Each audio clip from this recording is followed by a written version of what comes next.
Fantasies by George MacDonald. Chapter 1.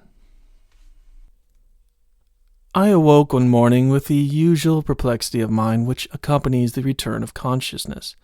As I lay and looked through the eastern window of my room, a faint streak of peach color, dividing a cloud that just rose above the low swell of the horizon, announced the approach of the sun. As my thoughts, which deep and apparently dreamless sleep had dissolved, began again to assume crystalline forms, the strange events of the foregoing night presented themselves anew to my wondering consciousness.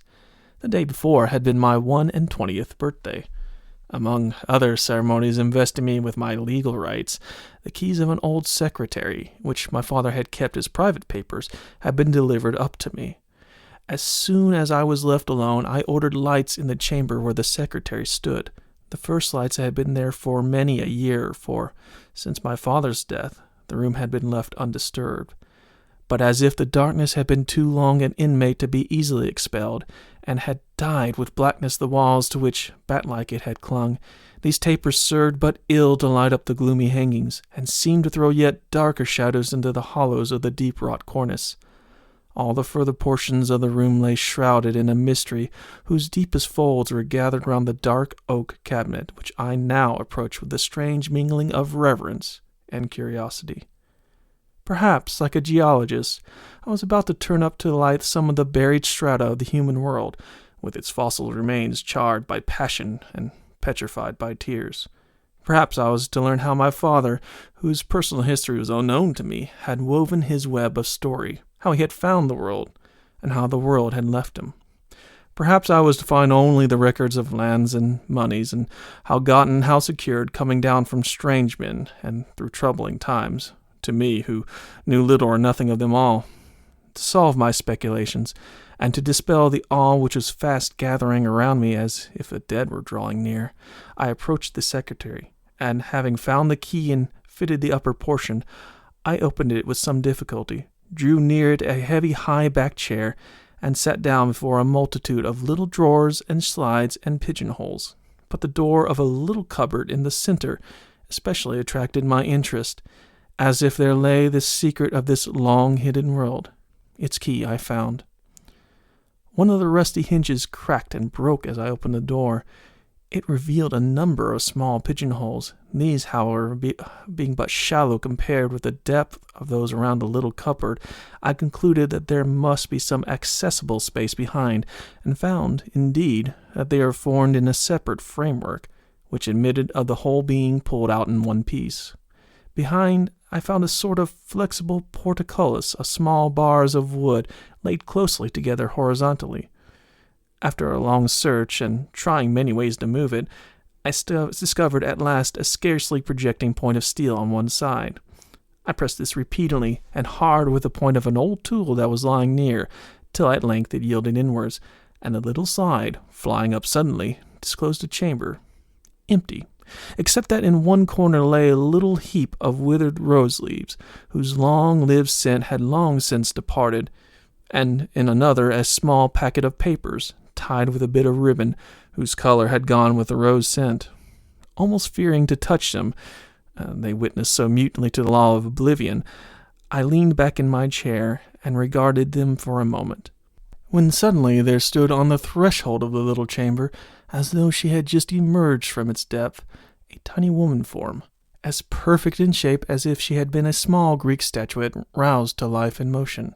Her dress was of a kind that could never grow old-fashioned, because it was simply natural, a robe plaited in a band round the neck and confined by a belt about the waist. It was only afterwards, however, that I took notice of her dress, although my surprise was by no means of so overpowering a degree as such an apparition might naturally be expected to excite. Seeing, however, as I suppose, some astonishment in my countenance, she came forward within a yard of me, and said in a voice that strangely recalled a sensation of twilight, and reedy river banks, and a low wind, even in this deathly room, "I notice you never saw such a little creature before, did you?" "No," said I, "and indeed I hardly believe I do now." "Ah, that is always the way with you men. You believed nothing the first time, and it is foolish enough to let mere repetition convince you of what you consider in itself unbelievable. I am not going to argue with you, however, but to grant you a wish. Here I could not help interrupting her with a foolish speech of which, however, I had no cause to repent. How can such a very little creature as you grant or refuse anything? Is that all the philosophy you have gained in 1 and 20 years? Said she. Form is much, but size is nothing. It is a mere matter of relation.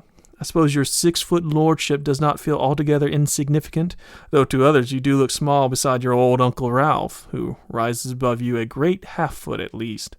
But size is of so little consequence with old me, that I may as well accommodate myself to your foolish prejudices.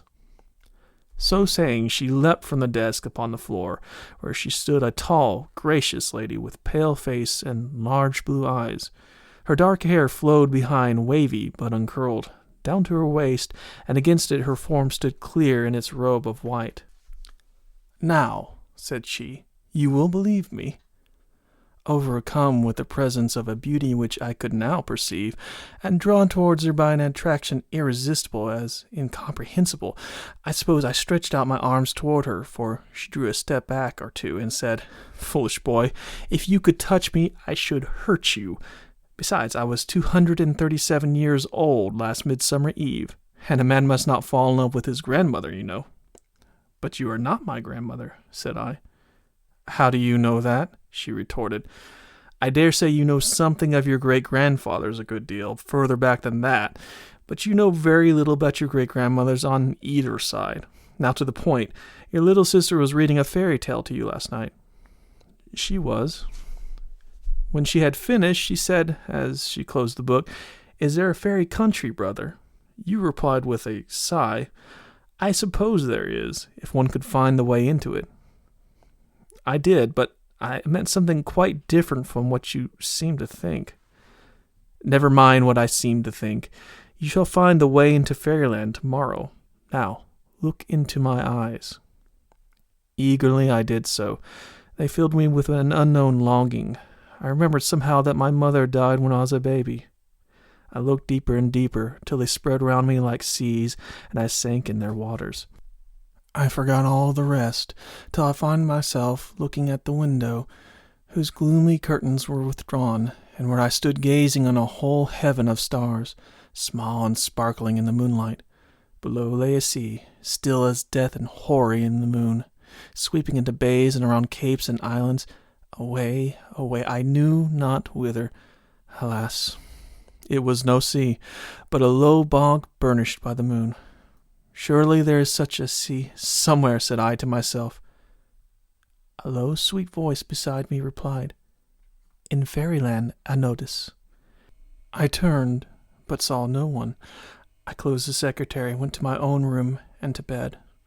All this I recalled as I lay with half-closed eyes.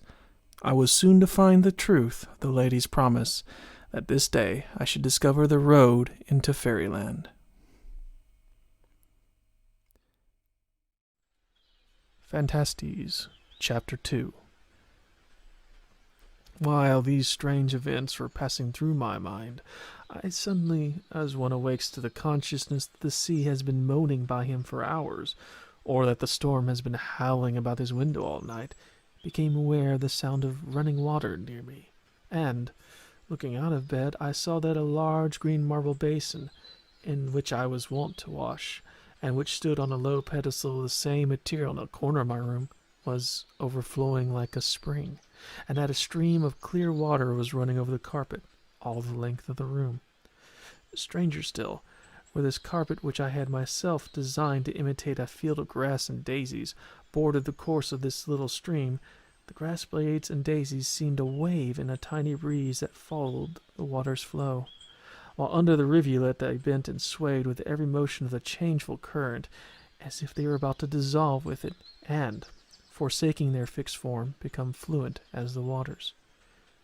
My dressing-table was an old-fashioned piece of furniture of black oak, with drawers all down the front. They were elaborately carved in foliage of which ivy formed the chief part. The near end of this table remained just as it had been, but on the further end a singular change had commenced. I happened to fix my eyes on a little cluster of ivy leaves. The first of these was evidently the work of the carver. The next looked curious. The third was unmistakably ivy, and just beyond it a tendril of clematis had twined itself about the gilt handle of one of the drawers. Hearing next a slight motion above me, I looked up and saw that the branches and leaves designed upon the curtains of my bed were slightly in motion. Not knowing what change might follow next, I thought it high time to get up, and, springing from my bed, my bare feet alighted upon a cool green sward. And although I dressed in all haste, I found myself completing my toilet under the boughs of a great tree, whose top waved in the golden stream of the sunrise, with many interchanging lights, and with shadows of leaf and branch gliding over leaf and branch, as a cool morning wind swung it to and fro, like a sinking sea wave. After washing as well as I could in the clear stream, I rose and looked around me. The tree under which I seemed to have lain all night was one of the advance guards of a dense forest, towards which the rivulet ran. Faint traces of a footpath, much overgrown with grass and moss, and with here and there a pimpernel even, were discernible along the right bank. This, thought I, must surely be the path into fairyland, which the lady of last night promised I should soon find. I crossed the rivulet, and accompanied it, keeping the footpath on its right bank, until it led me, as I expected, into the wood. Here I left it, without any good reason, and with a vague feeling that I ought to have followed its course. I took a more southerly direction. Fantasies, Chapter 3, by George MacDonald. The trees, which were far apart where I entered, giving free passage to the level rays of the sun, closed rapidly as I advanced, so that ere long their crowded stems barred the sunlight out, forming as it were a thick grating between me and the east. I seemed to be advancing towards the second midnight. In the midst of the intervening twilight, however, for I entered what appeared to be the darkest portion of the forest, I saw a country maiden coming towards me from its very depths. She did not seem to observe me, for she was apparently intent upon a bunch of wildflowers which she carried in her hand. I could hardly see her face, for though she came direct towards me, she never looked up. But when we met, instead of passing, she turned and walked alongside of me for a few yards, still keeping her face downwards and busied with her flowers. She spoke rapidly, however, all the time in a low tone, as if talking to herself, but evidently addressing the purport of her words to me. She seemed afraid of being observed by some lurking foe. "Trust the oak," said she. "Trust the oak and the elm and the great beech. Take care of the birch. Though she is honest, she is too young not to be changeable. But shun the ash and the alder, for the ash is an ogre. You will know him by his thick fingers, and the alder will smother you with her web of hair if you let her near you at night." All this was uttered without pause or alteration of tone. Then she turned suddenly and left me, walking still with the same unchanging gait. I could not conjecture what she meant, but satisfied myself with thinking that it would be time enough to find out her meaning when there was need to make use of her warning, and that the occasion would reveal the admonition. I concluded from the flowers that she carried, the forest could not be everywhere so dense as it appeared from where I was now walking, and I was right in the conclusion, for soon I came to a more open part, and by I crossed by a wide grassy glade, on which were several circles of brighter green. But even here I was struck with the utter stillness. No bird sang, no insect hummed, not a living creature crossed my way, yet somehow the whole environment seemed only asleep, and to wear even in asleep an air of expectation. The trees seemed all to have an expression of conscious mystery, as if they said to themselves, "We could, and if we would." They all had a meaning look about them. Then I remembered that night is the fairies' day, and the moon their sun, and I thought, everything sleeps and dreams now. When the night comes, it will be different. At the same time, I, being a man and child of day, felt some anxiety as to how I should fare among the elves and other children of the night who wake when mortals dream, and find their common life in those wondrous hours that flow noiselessly over the moveless, death-like forms of men and women and children, lying strewn and parted beneath the weight of the heavy waves of night, which flow on and beat them down, and hold them drowned and senseless, until the ebb tide comes, and the waves sink away back into the ocean of the dark. But I took courage and went on.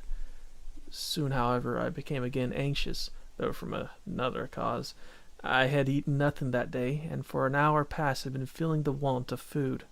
So I grew afraid lest I should find nothing to meet any human necessities in this strange place.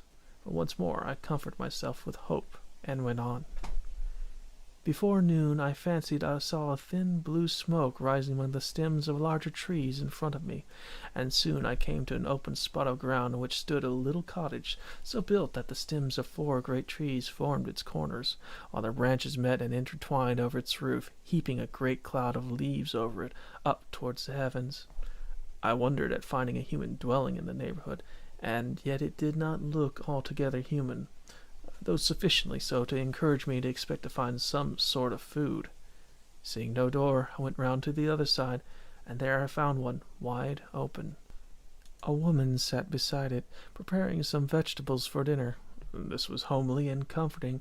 As I came near, she looked up, and seeing me, showed no surprise, but bent her head again over her work, and said in a low tone, "Did you see my daughter?" "I believe I did," said I. "Can you give me something to eat, for I am very hungry?" "With pleasure," she replied in the same tone, "but do not say anything more till you come into the house, for the ash is watching us."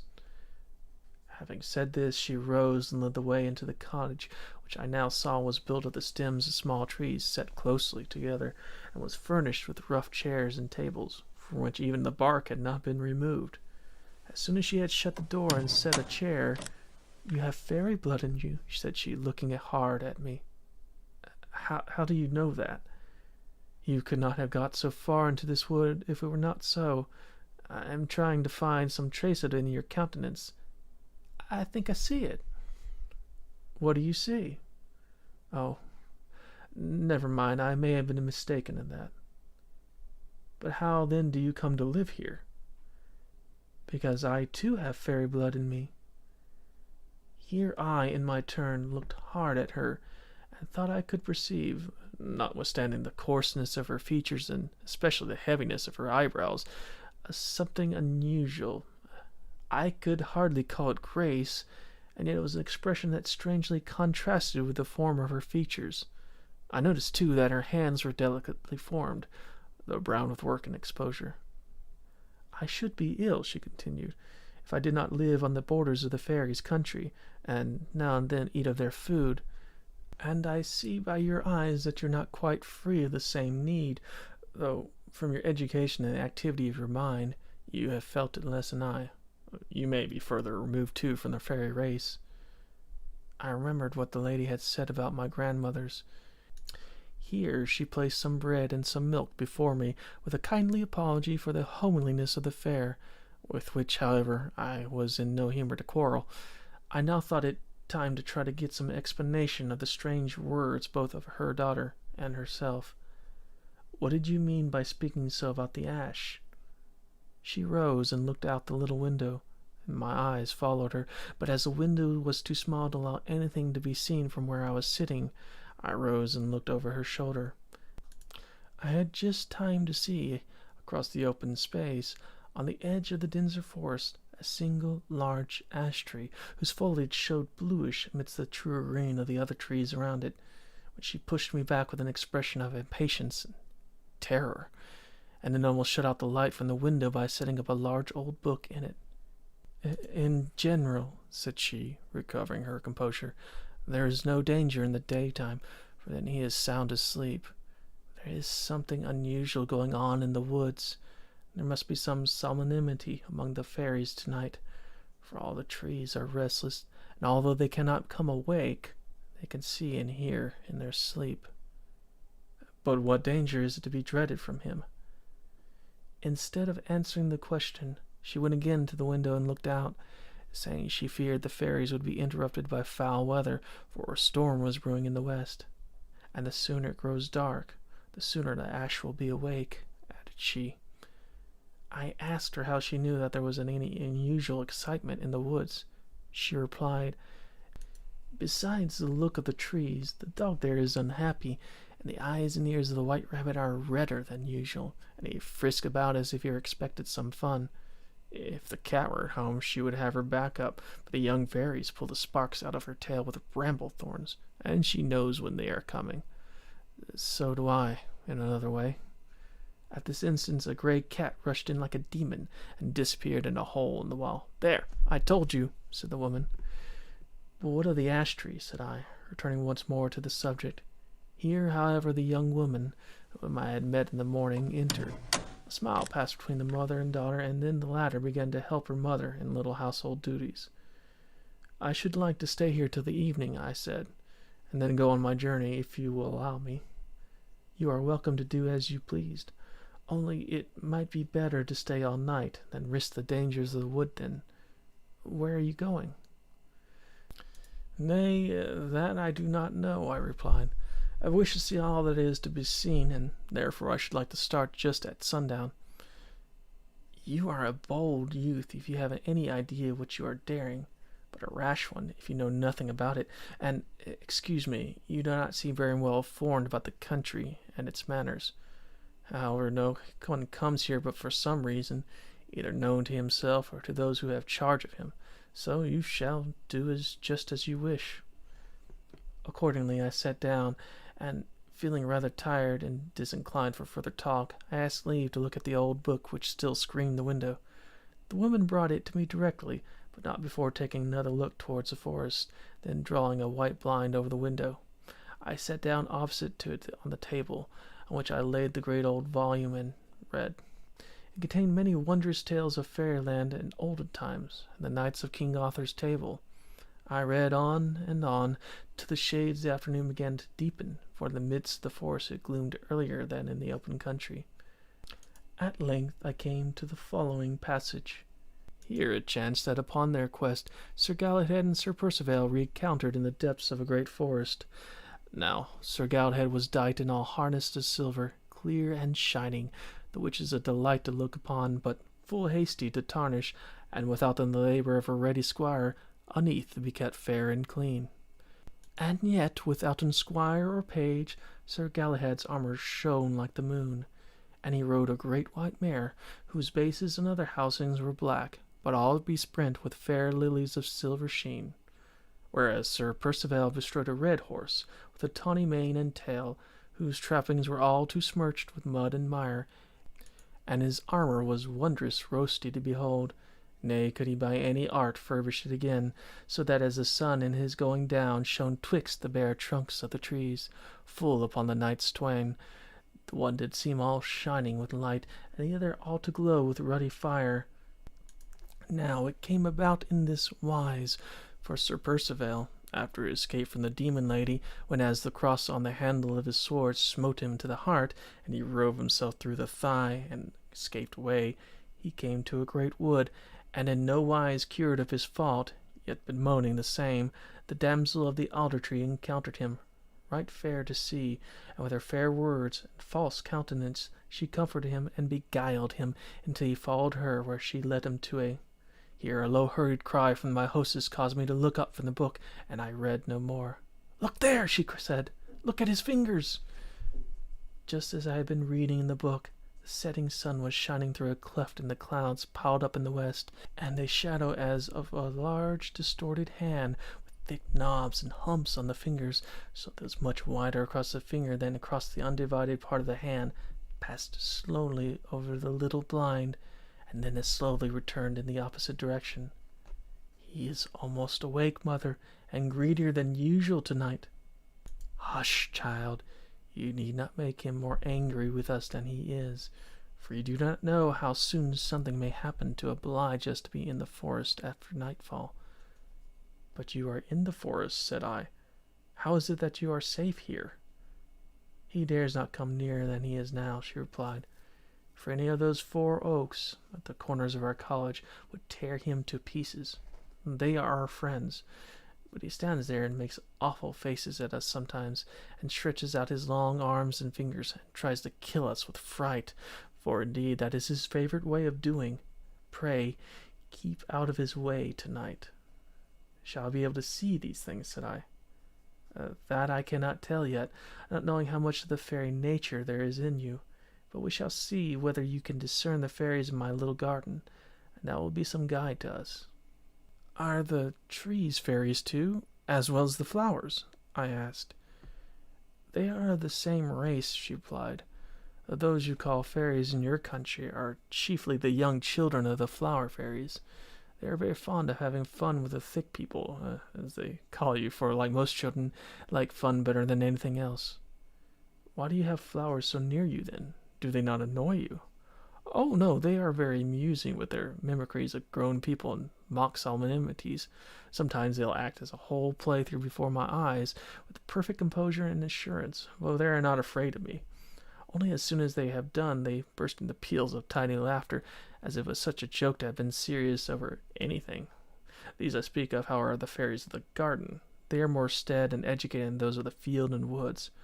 Of course, they have near relations amongst the wildflowers, but they patronize them and treat them as country cousins, who know nothing of life and very little of manners.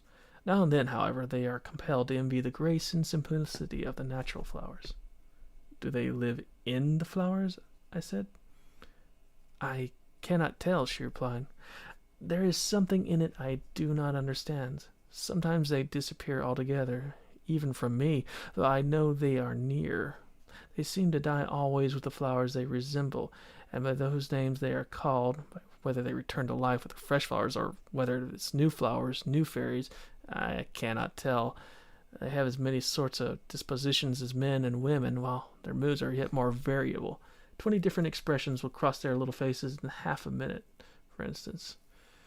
I often amuse myself with watching them, but I have never been able to make personal acquaintance with any of them. I speak to one, he or she looks up in my face as if I were not worth heeding, gives a little laugh, and runs away." Here the woman started, as if suddenly recollecting herself, and had said in a low voice to her daughter, "Make haste, go and watch him, and see in what direction he goes." I may as well mention here that the conclusions I arrived at from the observations I was afterwards able to make was, the flowers die because the fairies go away, not that the fairies disappear because the flowers die. The flowers seem as sort of houses for them, or outer bodies, which they can put on or off when they please. Just as you could form some idea of the nature of a man from the kind of house he built, if he followed his own taste, so you could, without seeing the fairies, tell what any one of them is like, by looking at the flower till you feel that you understand it. For just what the flower says to you, would the face and form of the fairy say, only so much more plainly as a face and human finger can express more than a flower. For the house or the clothes, though like the inhabitant or the wearer, cannot be wrought into an equal power of utterance. Yet you would see a strange resemblance, almost oneness, between the flower and the fairy, which you could not describe, but which would describe itself to you. Whether all the flowers have fairies, I cannot determine, any more than I can be sure whether all men and women have souls. The woman and I continued the conversation for a few minutes longer. I was much interested by the information she gave me, and astonished at the language in which she was able to convey it. It seemed that intercourse with the fairies was no bad education in itself. But now the daughter returned with the news the ash had just gone away in a southwesterly direction, and, as my course seemed to lie eastward, she hoped I should be in no danger of meeting him if I departed at once. I looked out of the little window, and there stood the ash tree, to my eyes the same as before. Believed that they knew better than I did, and prepared to go. I pulled out my purse, but to my dismay there was nothing in it. The woman with a smile begged me not to trouble myself, for money was not the slightest use here, and as I might meet with people in my journeys whom I could not recognize to be fairies, it was well I had no money to offer, for nothing offended them so much. "They would think," she added, "that you were making game of them, and that is their peculiar privilege with regard to us." So we went together into the little garden which sloped down towards the lower part of the wood. Here, to my great pleasure, all was life and bustle. There was still light enough from the day to see a little, and the pale half-moon, halfway to the zenith, was reviving every moment. The whole garden was like a carnival, with tiny, gaily decorated forms, in groups, assemblies, processions, pairs or trios, moving stately on, running about wildly, or sauntering hither or thither. From the cups or bells of tall flowers, as from balconies, some looked down on the masses below, now bursting with laughter, now grave as owls, but even in their deepest solemnity, seeming only to be waiting for the arrival of the next laugh. Some were launched on a little marshy stream at the bottom, in boats chosen from the heaps of last year's leaves that lay about, curled and withered. These soon sank with them, whereupon they swam ashore and got others. Those who took fresh rose leaves for their boats floated the longest, but for these they had to fight, for the fairy of the rose tree complained bitterly that they were stealing her clothes, and defended her property bravely. "You can't wear half what you got," said some. "Never you mind, I don't choose you to have 'em. They are my property." "All for the good of the community," said one, and ran off with a great hollow leaf. But the rose fairy sprang after him, knocked him heels over head as he ran, and recovered her great red leaf. But in the meantime 20 had hurried off in different directions with others just as good, and the little creature sat down and cried, and then, in a pet, sent a perfect pink snowstorm of petals from her tree, leaping from branch to branch, and stamping and shaking and pulling. At last, after another good cry, she chose the biggest she could find, and ran away laughing to launch her boat amongst the rest. But my attention was first and chiefly attracted by a group of fairies near the cottage, who were talking together around what seemed a dying primrose. They talked singing, and their talk made a song, something like this: "Sister Snowdrop died before we were born. She came like a bride in a snowy morn." "What's a bride?" "What is snow?" "Never tried. Do not know." "Who told you about her?" "Little Primrose there." "Cannot do without her. Oh, so sweetly fair." "Never fear, she will come." "Primrose dear, is she dumb?" "She'll come by and by." "You will never see her." "She went home to die." "Till the new year." "Snowdrop, 'tis no good to invite her. Primrose is very rude. I will bite her." "Oh, you naughty Pocket. Look, she drops her head." "She deserved it, Rocket." "And she was very nearly dead." "To your hammock, off with you, and swing alone. No one will laugh at you, no, not one. Now let us moan, and cover her over. Primrose is gone, all but the flower. Here is a leaf. Lay her upon it. Follow in grief. Pocket has done it. Deeper, poor creature. Winter may come. He cannot reach her. That is a hum. She is buried, the beauty. Now she is done. That was the duty. Now for the fun." And with a wild laugh they sprang away, most of them towards the cottage. During the latter part of the song talk they had formed themselves into a funeral procession, 2 of them bearing poor Primrose, whose death Pocket had hastened by biting her stalk upon one of her own great leaves. They bore her solemnly along some distance, and then buried her under a tree. Although I say her, I saw nothing but the withered primrose flower on its long stalk. Pocket, who had been expelled from the company by common consent, went sulkily away towards her hammock, for she was the fairy of the calcularia, and looked rather wicked. When she reached its stem, she stopped and looked round. I could not help speaking to her if I stood near her. I said, "Pocket, how could you be so naughty?" "I am never naughty," she said, half crossly, half defiantly. "Only if you come near my hammock I will bite you, and then you will go away." "Why did you bite poor Primrose?" "Because she said we should never see Snowdrop, as if we were not good enough to look at her, and she was. The proud thing. Served her right." "Oh, Pocket, Pocket," said I. But by this time the party which had gone towards the house rushed out again, shouting and screaming with laughter. Half of them were on the cat's back, and half held on by her fur and tail, or ran beside her, till, more coming to the help, the furious cat was held fast, and proceeded to pick the sparks out of her with thorns and pins, which it handled like harpoons. Indeed, there were more instruments at work about her than there could have been sparks in her. One little fellow who held on hard by the tip of the tail, with his feet planted on the ground at an angle of 45 degrees, helping to keep her fast, administered a continuous flow of admonitions to Pussy. "Now, Pussy, be patient. You know quite well it is all for your good. You cannot be comfortable with all those sparks in you, and indeed I am charitably disposed to believe that they are the cause of all your bad temper. So we must have them all out, every one, else we shall be reduced to the painful necessity of cutting your claws and pulling out your eye teeth. Quiet, Pussy, quiet!" But with a perfect hurricane of feline curses, the poor animal broke loose, and dashed across the garden and through the hedge, faster than even the fairies could follow. Never mind, we shall find her again, and by that time we shall have laid in a fresh stock of sparks. Hooray!" And off they set, after some new mischief. But I will not linger to enlarge on the amusing display of these frolicsome creatures.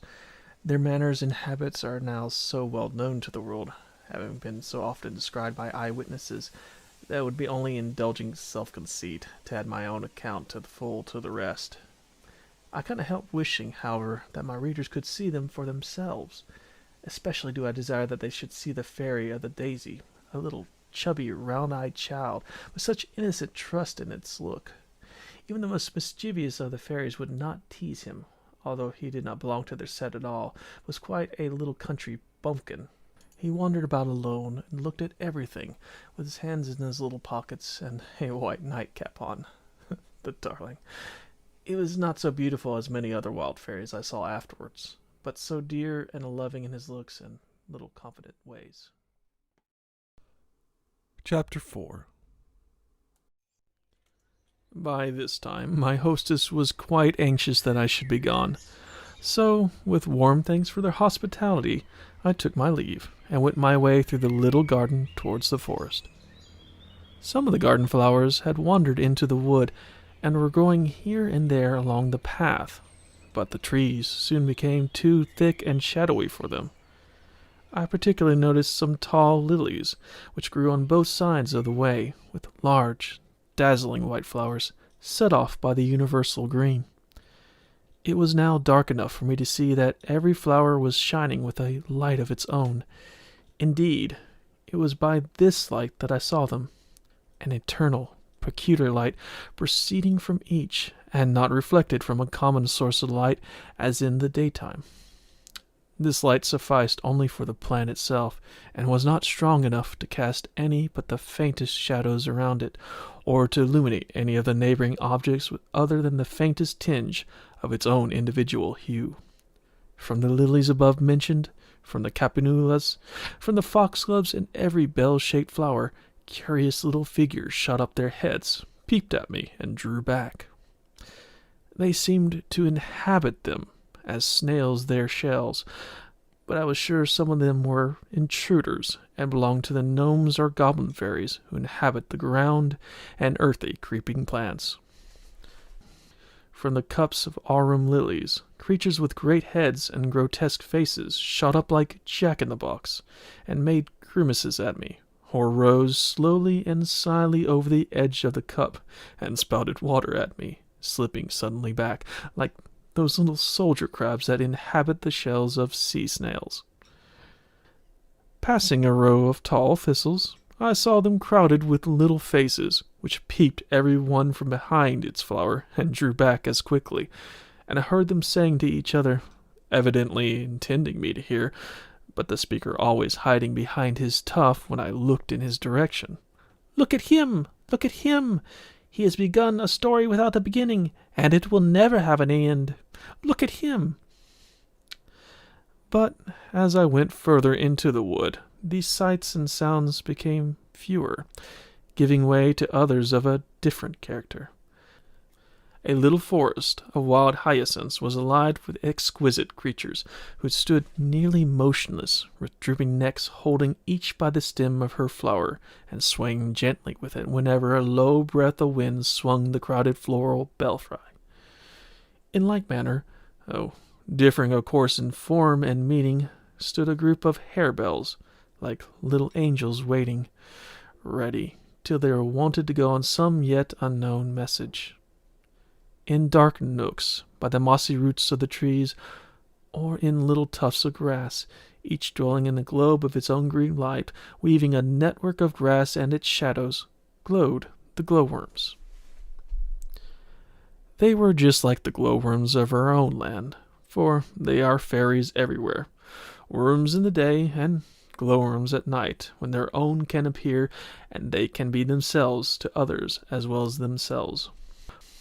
But they had their enemies here, for I saw great strong-armed beetles hurrying about with most unwieldy haste, awkward as elephant calves, looking apparently for glowworms, for the moment a beetle espied one, through what to it was a forest of grass or an underwood of moss, it pounced upon it and bore it away in spite of its feeble resistance. Wondering what their object could be, I watched one of the beetles and discovered a thing I could not account for. But it is no use trying to account for things in fairyland, and one who travels there soon learns to forget the very idea of doing so, and just takes everything as it comes, like a child who, being in a chronic condition of wonder, is surprised at nothing. What I saw was this. Everywhere, here and there over the ground, lay little dark-looking lumps of something more like earth than anything else, and about the size of a chestnut. The beetles hunted in couples looking for these, and having found one of them stayed to watch it, while the other hurried to find a glowworm. By signals, I presume, between them, the latter soon found his companion again. Then they took the glowworm, and held its luminous tail to the dark, earthly pellet, when lo, it shot up into the air like a skyrocket, seldom, however, reaching the height of the highest tree.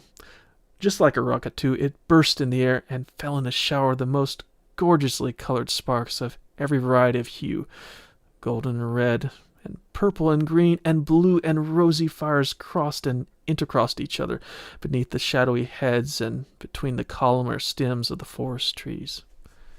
They never used the same glowworm twice, I observed, but let him go, apparently uninjured by the use they had made of him. In other parts, the whole of the immediately surrounding foliage was illuminated by the interwoven dances in the air of splendidly colored fireflies, which sped hither and thither, turned, twisted, crossed, and recrossed, entwining every complexity of inter-evolved motion. Here and there, whole mighty trees glowed with an emitted phosphorescent light. You could trace the very course of the great roots in the earth by the faint light that came through, and every twig and every vein on every leaf was a streak of pale fire. All this time, as I went through the wood, I was haunted with the feeling that other shapes, more like my own size and mien, were moving about at a little distance on all sides of me. But as yet I could discern none of them, although the moon was high enough to send a great many of her rays down between the trees, and these rays were unusually bright and sight-giving, notwithstanding she was only a half-moon. I constantly imagined, however, that forms were visible in all directions except that to which my gaze was turned, and that they only became visible or resolved themselves into other woodland shapes the moment my looks were directed towards them. However this may have been, except for this feeling of presence, the wood seemed utterly bare of anything like human companionship, although my glance often fell on some object which I fancied to be a human form, for I soon found that I was quite deceived, as, the moment I fixed my regard on it, it showed plainly that it was a bush, or a tree, or a rock. Soon a vague sense of discomfort possessed me. With variations of relief, this gradually increased, as if some evil thing were wandering about in my neighborhood, sometimes nearer, and sometimes further off, but still approaching. The feeling merely continued and deepened into all my pleasure in the shows of various kinds that everywhere betokened the presence of the merry fairies, vanished by degrees, and left me full of anxiety and fear, which I was unable to associate with any definite object whatever. At length the thought crossed my mind with horror. Can it be possible that the ash is looking for me, or that in his nightly wanderings his path is gradually verging towards mine? I comfort myself, however, remembering that he had started quite in another direction, one that would lead him, if he kept to it, far apart from me, especially as, for the last 2 or 3 hours, I had been diligently journeying eastward. I kept on my way, therefore, striving by direct effort of the will against the encroaching fear, and to this end occupying my mind as much as I could with other thoughts. I was so far successful that, although I was conscious if I yielded from it I should be overwhelmed with horror, I was yet able to walk on for an hour or more. What I feared I could not tell.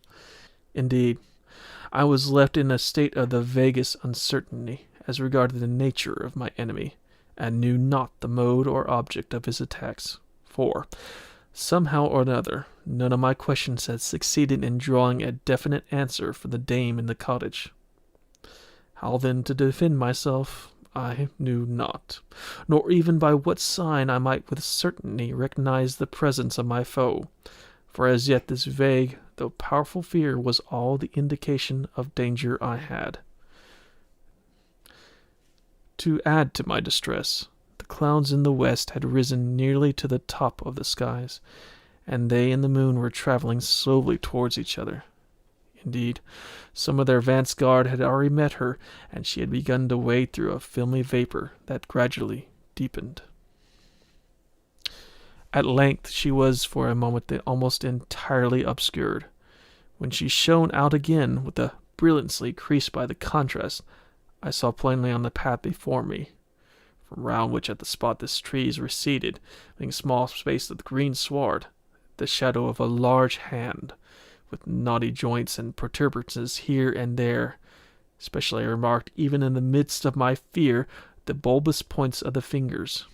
I looked hurriedly around, but could not see from which such a shadow should fall. Now, however, that I had a direction, however undetermined, which to project my apprehension, the very sense of danger and need of action overcame that stifling which is the worst property of fear. I reflected in a moment that if this were indeed a shadow, it was useless to look for the object and cast it in any other direction than between the shadow and the moon. I looked, and peered, and intensified my vision, all to no purpose. I could see nothing of that kind, nor even an ash tree in the neighborhood. Still, the shadow remained, not steady, but moving to and fro, and once I saw the fingers close and grind themselves close, like the claws of a wild animal, as if in uncontrollable longing for some anticipated prey. There seemed but one mode left of discovering the substance of the shadow. I went forward boldly, though with an inward shudder which I would not heed, to the spot where the shadow lay, threw myself on the ground, laid my head within the form of the hand, and turned my eyes toward the moon. Good heavens, what did I see? I wondered that ever I arose, and that the very shadow of the hand did not hold me where I lay until fear had frozen my brain. I saw the strangest figure, vague, shadowy, almost transparent in essential parts, and gradually deepening in substance towards the outside, until it ended in the extremities capable of casting such a shadow as fell from the hand of the awful fingers of which I now saw the moon. The hand was uplifted in the attitude of a paw about to strike its prey, but the face, which throbbed with fluctuating and pulsatory visibility, not from changes in the light it reflected, but from changes in its own conditions of reflecting power, the alterations being from within, not from without. It was horrible. I do not know how to describe it. It caused a new sensation, just as one cannot translate a horrible odor or a ghastly pain or a fearful sound into words, so I cannot describe this new form of awful hideousness. I can only try to describe something that it is not it, but seems somewhat parallel to it, or at least suggested by it. It reminded me of what I had heard of vampires, for their face resembled that of a corpse more than anything else I can think of, especially when I can conceive such a face in motion, but not suggesting any life as a source of motion. The features were rather handsome, though otherwise, except the mouth, which had scarcely a curve in it. The The lips were of equal thickness, but the thickness was not at all remarkable, even although they looked slightly swollen. They seemed fixedly open, but were not wide apart. Of course, I did not remark these lineaments at the time.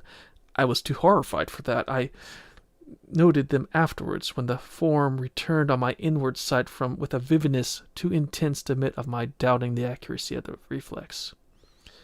But the most awful of the features were the eyes. These were alive, yet not with life. They seemed lighted up with infinite greed. A gnawing voracity which devoured the devourer seemed to be the indwelling and propelling power of the whole ghostly apparition.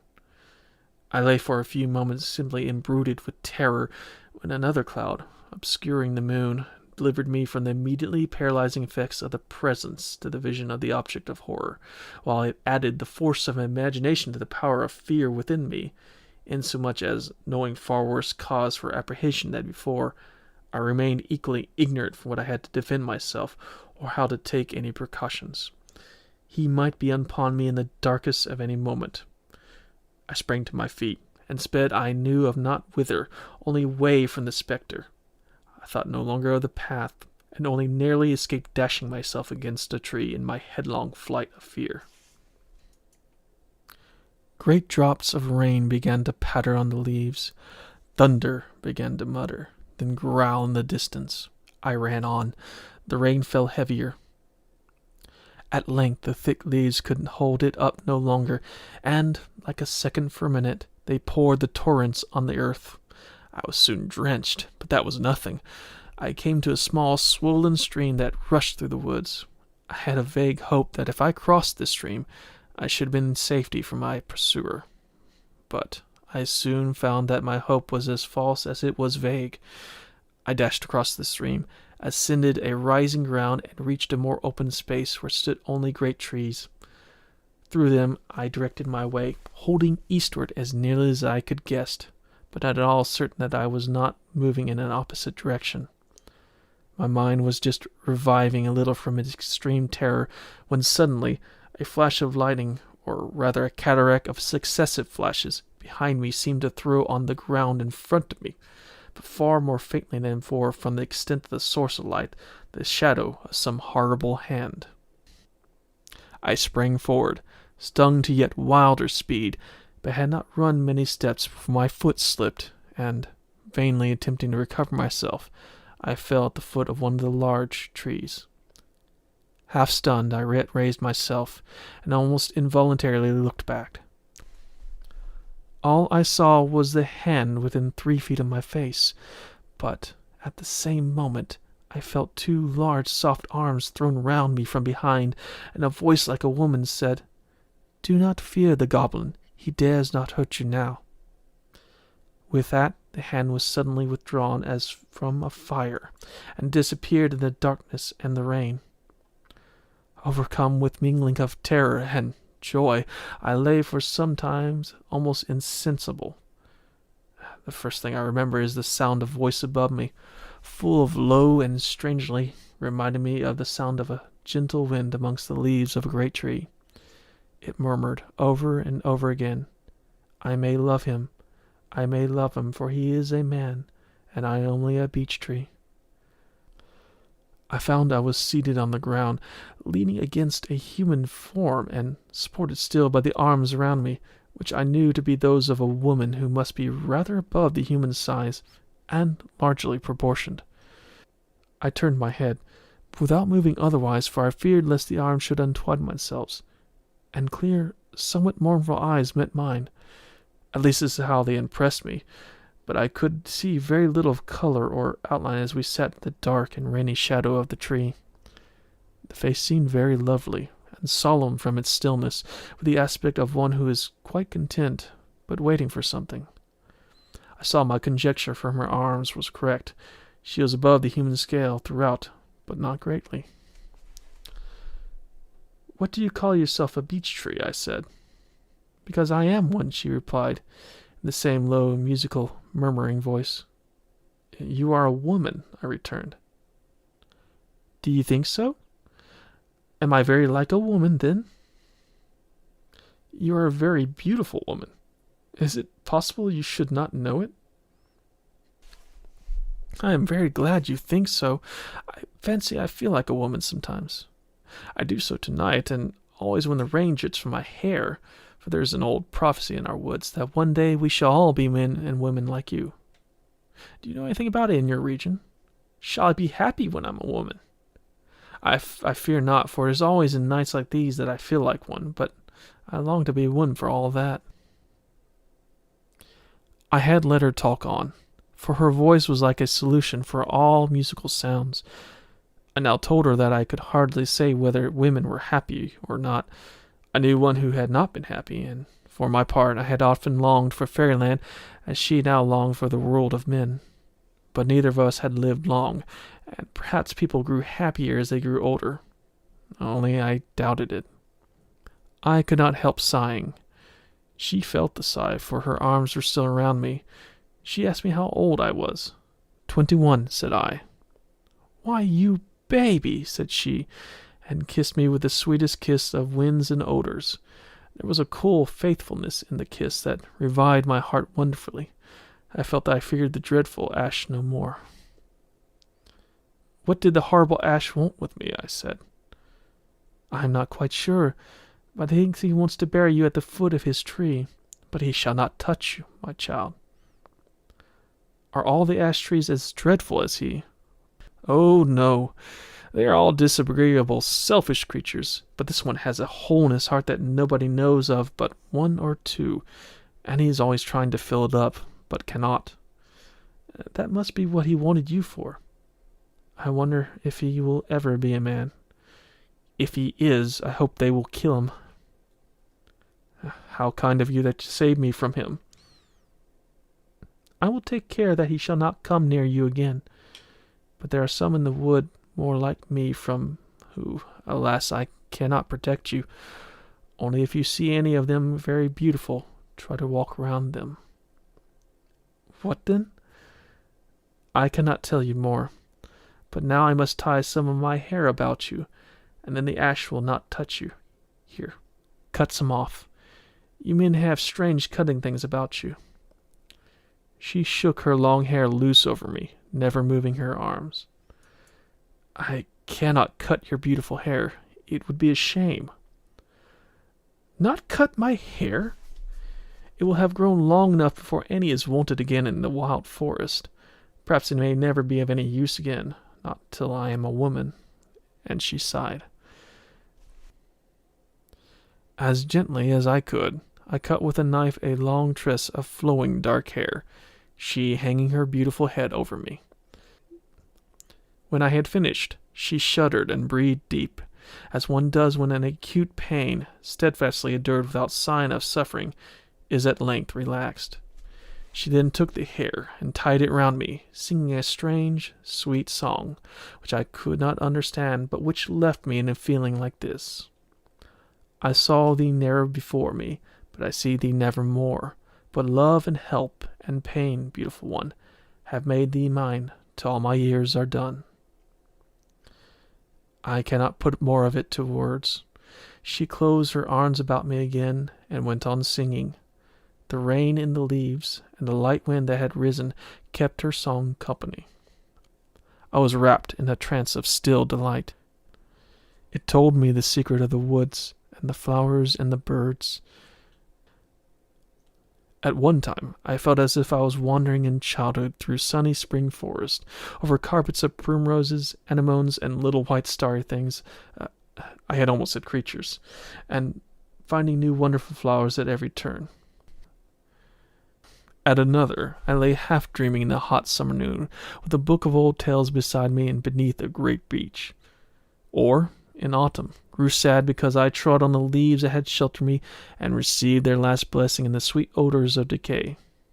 Or in a winter evening, frozen still, looked up as I went home to a warm fireside, through the netted boughs and twigs to the cold, snowy moon with her opal zone surround her. At last I had fallen asleep, for I know nothing more that I passed till I found myself lying underneath a superb beech tree in the clear light of the morning, just before sunrise. Around me was a girdle of fresh beech leaves. Alas, I brought nothing with me out of fairyland but memories. Memories. The great boughs of the beech hung drooping around me. At my head rose its smooth stem, with its great sweeps of curving surface that swelled like undeveloped limbs. The leaves and branches above kept on the song which had sung me asleep. Only now, to my mind, it sounded like a farewell and a speedwell. I sat a long time, unwilling to go, but my unfinished story urged me on. I must act and wander. With the sun well risen, I rose and put my arms as far as they would reach around the beech tree and kissed it and said goodbye. A trembling went through the leaves. A few of the last drops of the night's rain fell from off them at my feet, and as I walked slowly away, I seemed to hear in a whisper once more the words, "I may love him, I may love him, for he is a man, and I am only a beech tree." Chapter 5. I walked on in the fresh morning air as if new-born. The only thing that damped my pleasure was a cloud of something between sorrow and delight that crossed my mind with the frequently returning thought of my last night's hostess. But then, thought I, if she is sorry, I could not help it, and she has all the pleasures she ever had. Such a day as this is surely a joy to her as much as at least to me, and her life will perhaps be the richer, for holding now within it the memory of what came, but could not stay. And if ever she is a woman, who knows but maybe we might meet somewhere. There is plenty of room for meeting in the universe. Comforting myself thus, yet with a vague compunction, as if I ought not to have left her, I went on. There was little to distinguish the woods today from those of my own land, except that all the wild things, rabbits, birds, squirrels, mice, and the numberless other inhabitants, were very tame.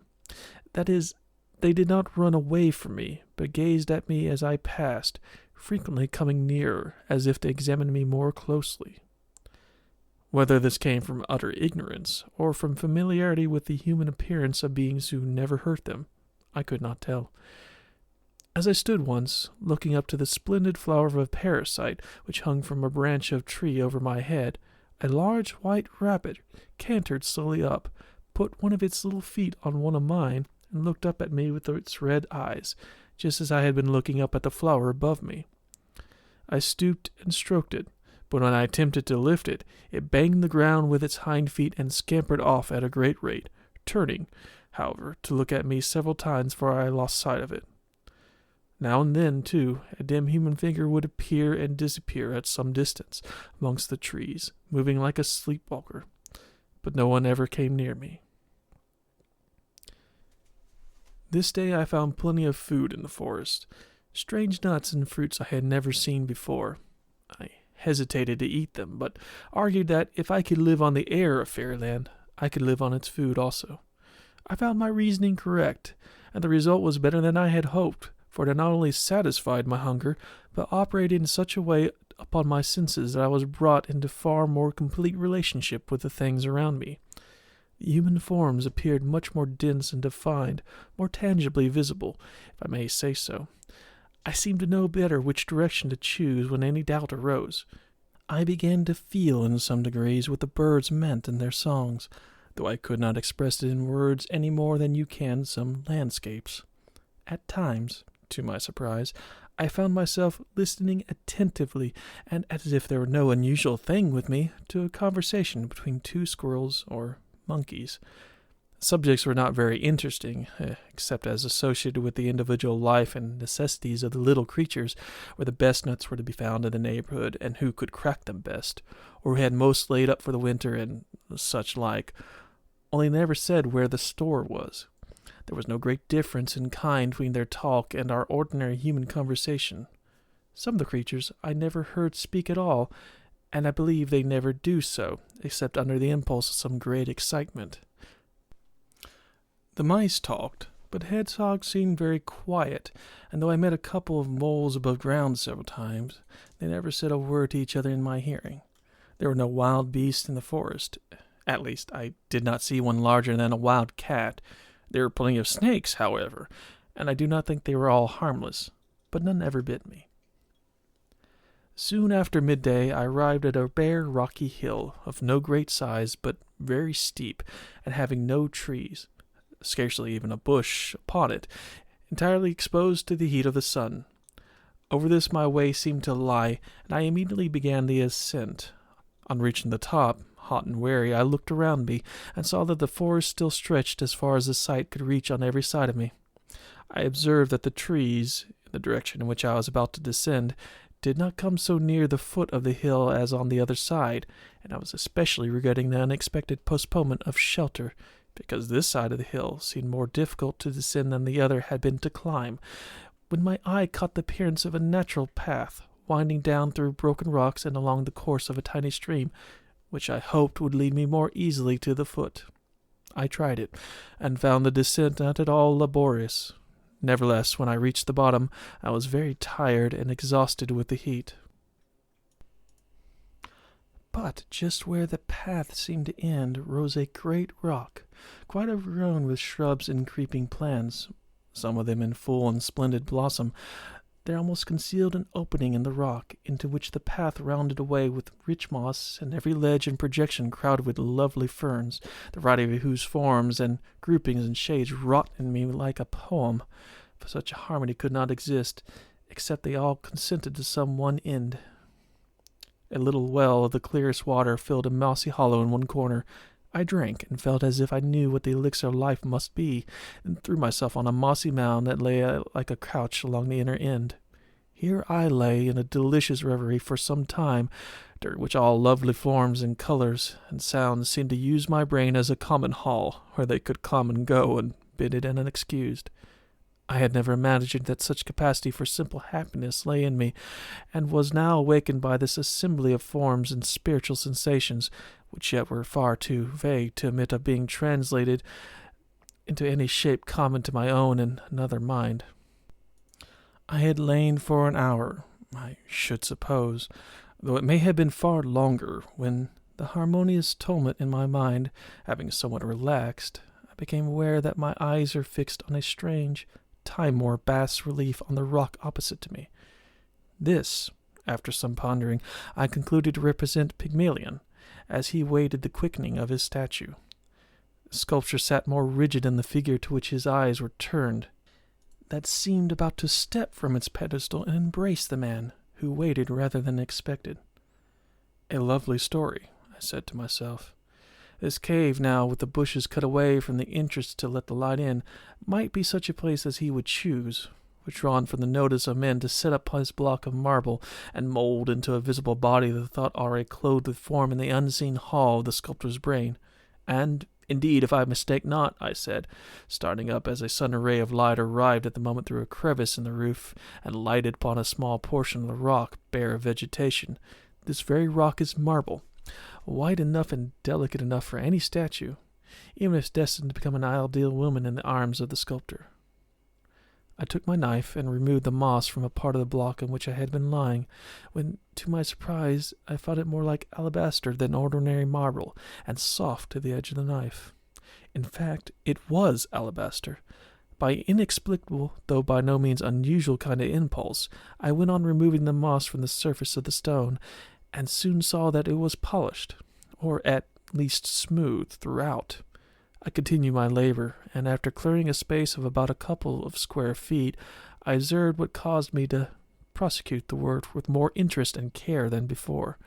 For the ray of sunlight had now reached the spot I had cleared, and under its luster the alabaster revealed its usual slight transparency when polished, except where my knife had scratched the surface. And I observed that the transparency seemed to have a definite limit, and to end upon an opaque body like the more solid white marble. I was careful to scratch no more, and first a vague anticipation gave way to a startling sense of possibility. Then, as I proceeded, one revelation after another produced the entrancing conviction that under the crust of alabaster lay a dimly visible form in marble. Whether of man or woman, I could not yet tell. I worked on as rapidly as the necessary care would permit, and when I had uncovered the whole mass, and rising from my knees, had retreated a little way, so that the little effect of the whole might follow me, I saw before me with a sufficient plainness, though at the same time with considerable indistinctness, arising from the limited amount of light the place admitted, as well as from the nature of the object itself, a block of pure alabaster enclosing the form, apparently in marble, of a reposing woman. She lay on one side, with her hand under her cheek and her face toward me, but her hair had fallen partly over her face, so that I could not see the expression of the whole. What I did see appeared to me perfectly lovely, more near the face that had been born with me in my soul than anything I had seen before in nature or art. The actual outlines of the rest of the form were so indistinct that the more than semi-opacity of the alabaster seemed insufficient to account for the fact, and I conjectured that a light robe added to its obscurity.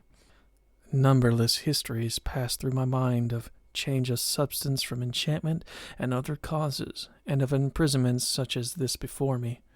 I thought of the prince of the enchanted city, half marble and half a man, of Ariel, of Niobe, of the sleeping beauty in the wood, of the bleeding trees, and many other histories. Even my adventure of the preceding evening with the lady of the beech tree contributed to rouse the wild hope that by some means life might be given to this form also, and that, breaking from her alabaster tomb, she might glorify my eyes with her presence.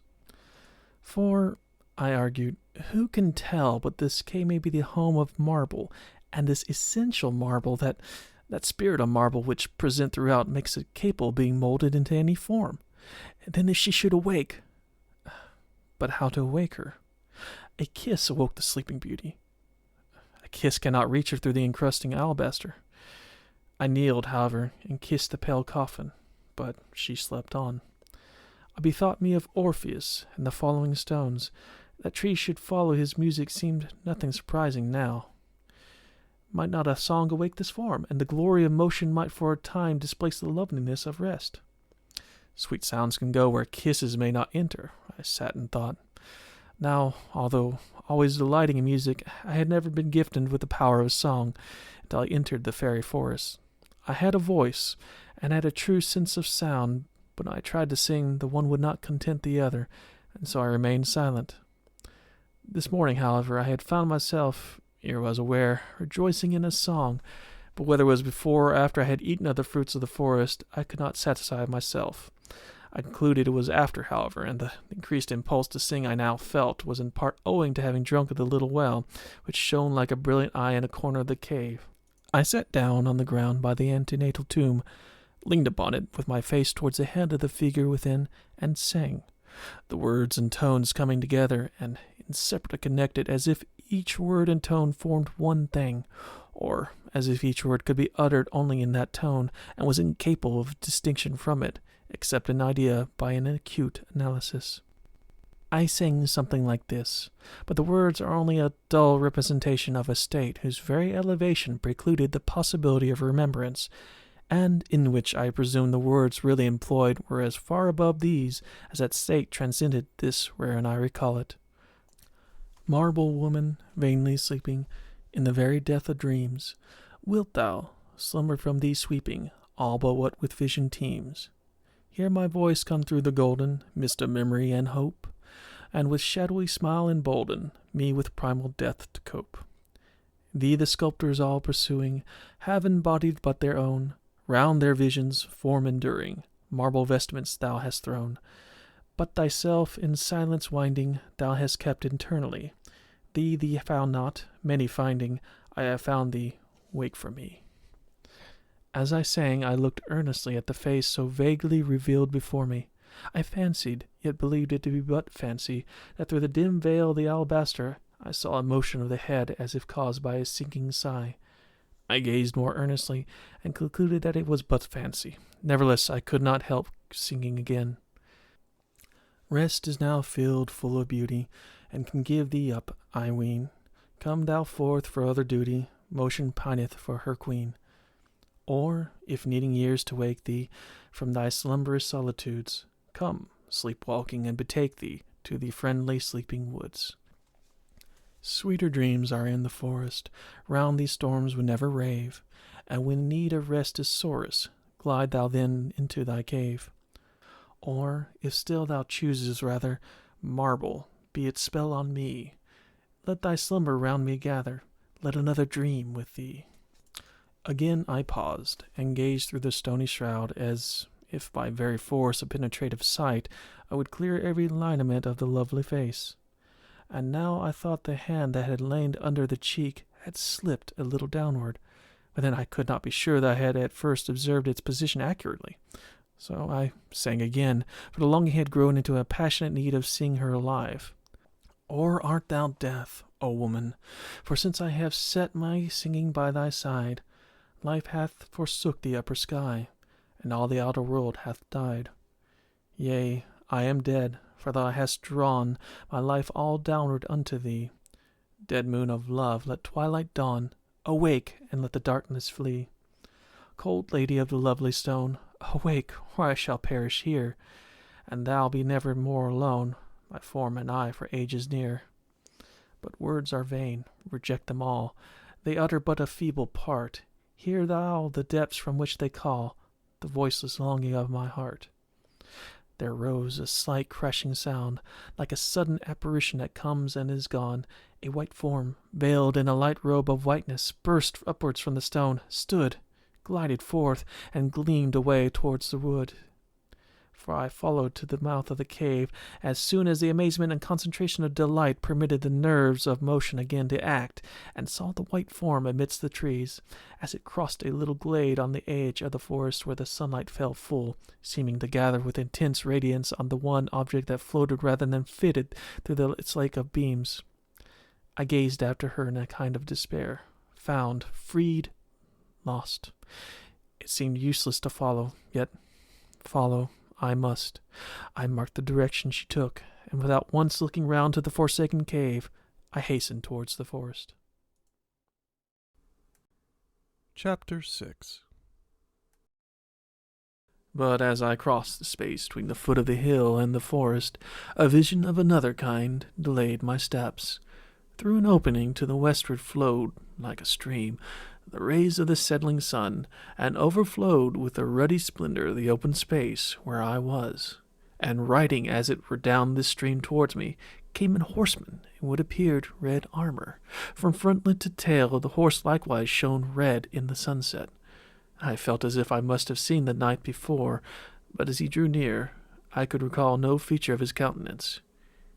Ere he came up to me, however, I remembered the legend of Sir Percival in the rusty armor, which I had left unfinished in the old book in the cottage. It was of Sir Percival that he reminded me, and no wonder, for when he came close up to me, I saw that from crest to heel the whole surface of his armor was covered with a light rust. The golden spurs shone, but the iron greaves glowed in the sunlight. The morning star, which hung from his wrist, glittered and glowed with its silver and bronze. His whole appearance was terrible, but his face did not answer to this appearance. It was sad, even to gloominess, and something of shame seemed to cover it. Yet it was noble and high, though thus beclouded, and the form looked lofty, although the head drooped, and the whole frame was bowed as with an inward grief. The horse seemed to share in its master's dejection, and walked spiritless and slow. I noticed, too, that the white plume on his helmet was discolored and drooping. He has fallen in a joust with spears, I said to myself.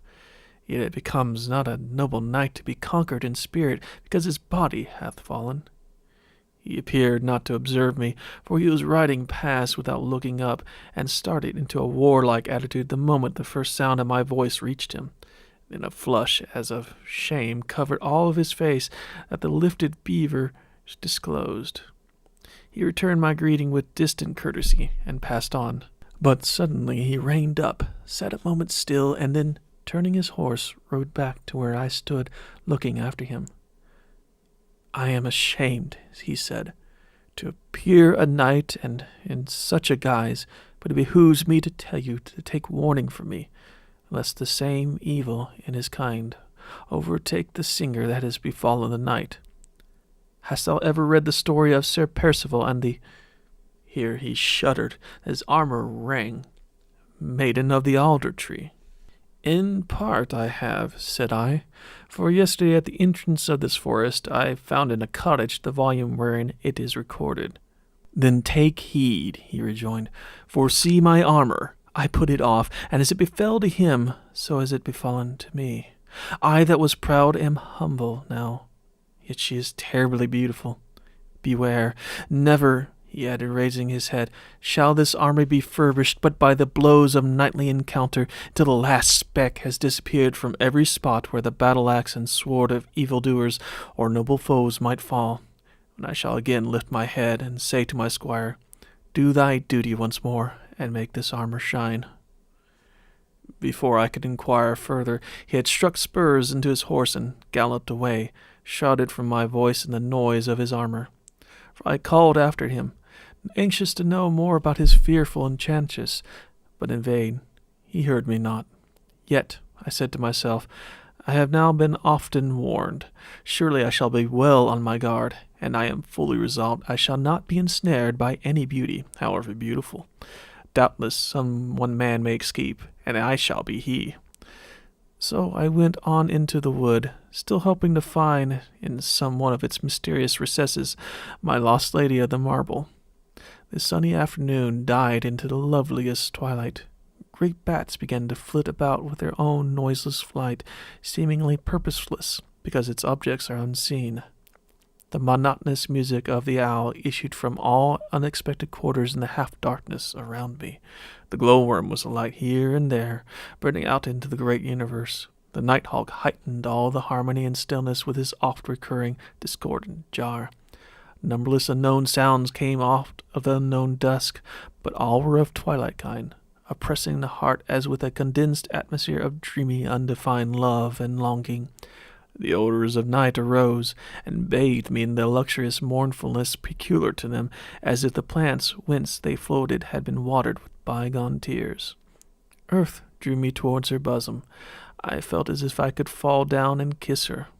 I forgot I was in fairyland, and seemed to be walking in the perfect night of our own old nursing earth. Its stems rose about me, uplifting a thick multitudinous roof above me of branches and twigs and leaves. The bird and insect world delights. Great boughs crossed my path. Great roots based the tree columns and mightily clasped the earth, strong to lift and strong to uphold. It seemed an old, old forest, perfect in forest ways and pleasures. And when, in the midst of this ecstasy, I remembered that under some close canopy of leaves, by some giant stem, or in some mossy cave, or beside some leafy well, sat the lady of marble, whom my songs had called forth into the outer world, waiting to meet and thank her deliverer in a twilight which would veil her confusion. The whole night became one dream realm of joy, the central form of which was everywhere present, although unbeheld. Then, remembering how my songs seemed to have called her from the marble, piercing through the pearly shroud of alabaster, why, thought I, should not my voice reach her now, through the ebon night that enwraps her? My voice burst into song so spontaneously that it seemed involuntary. Not a sound, but echoing in me, vibrates all around, with a blind delight, till it breaks on thee, Queen of Night. Every tree, o'ershadowing with gloom, seems to cover thee, secret, dark, love-stilled, in a holy room, silence-filled. Let no moon creep up the heavens tonight. I in darksome noon, walking hopefully, seek my shrouded light, grope for thee. Darker grow the borders of the dark, through the branches glow, from the roofs above, star and diamond sparks, light for love. Scarcely had the last sounds floated away from the hearing of my own ears, when I heard instead a low, delicious laugh near me. It was not the laugh of one who would not be heard, but the laugh of one who has just received something long and patiently desired, a laugh that ends in a low, musical moan. I started, and turning sideways, saw a dim white figure seated beside an intertwining thicket of smaller trees and underwood. "It is my white lady," I said, and flung myself on the ground beside her, striving through the gathering darkness to get a glimpse of the form which had broken its marble prison at my call. "It is your white lady," said the sweetest voice in reply, sending a thrill of speechless delight through a heart which all the love charms of the preceding day and evening had been tempting for this culminating hour. Yet, if I would have confessed it, there was something either in the sound of the voice, although it seemed sweetness itself, or else in this yielding which awaited no gradation of gentle approaches, that did not vibrate harmoniously with the beat of my inward music. And likewise, when, taking her hand in mine, I drew close to her, looking for the beauty of her face, which, indeed, I found too plenteously, a cold shiver ran through me. But it is the marble, I said to myself, and heeded it not. She withdrew her hand from mine, and after that would scarce allow me to touch her.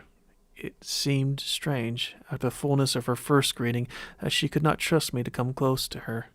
Though her words were those of a lover, she kept herself withdrawn as if a mile of space interposed between us. "Why did you run away from me when you woke in the cave?" I said. "Did I?" she returned. "That was very unkind of me, but I did not know better."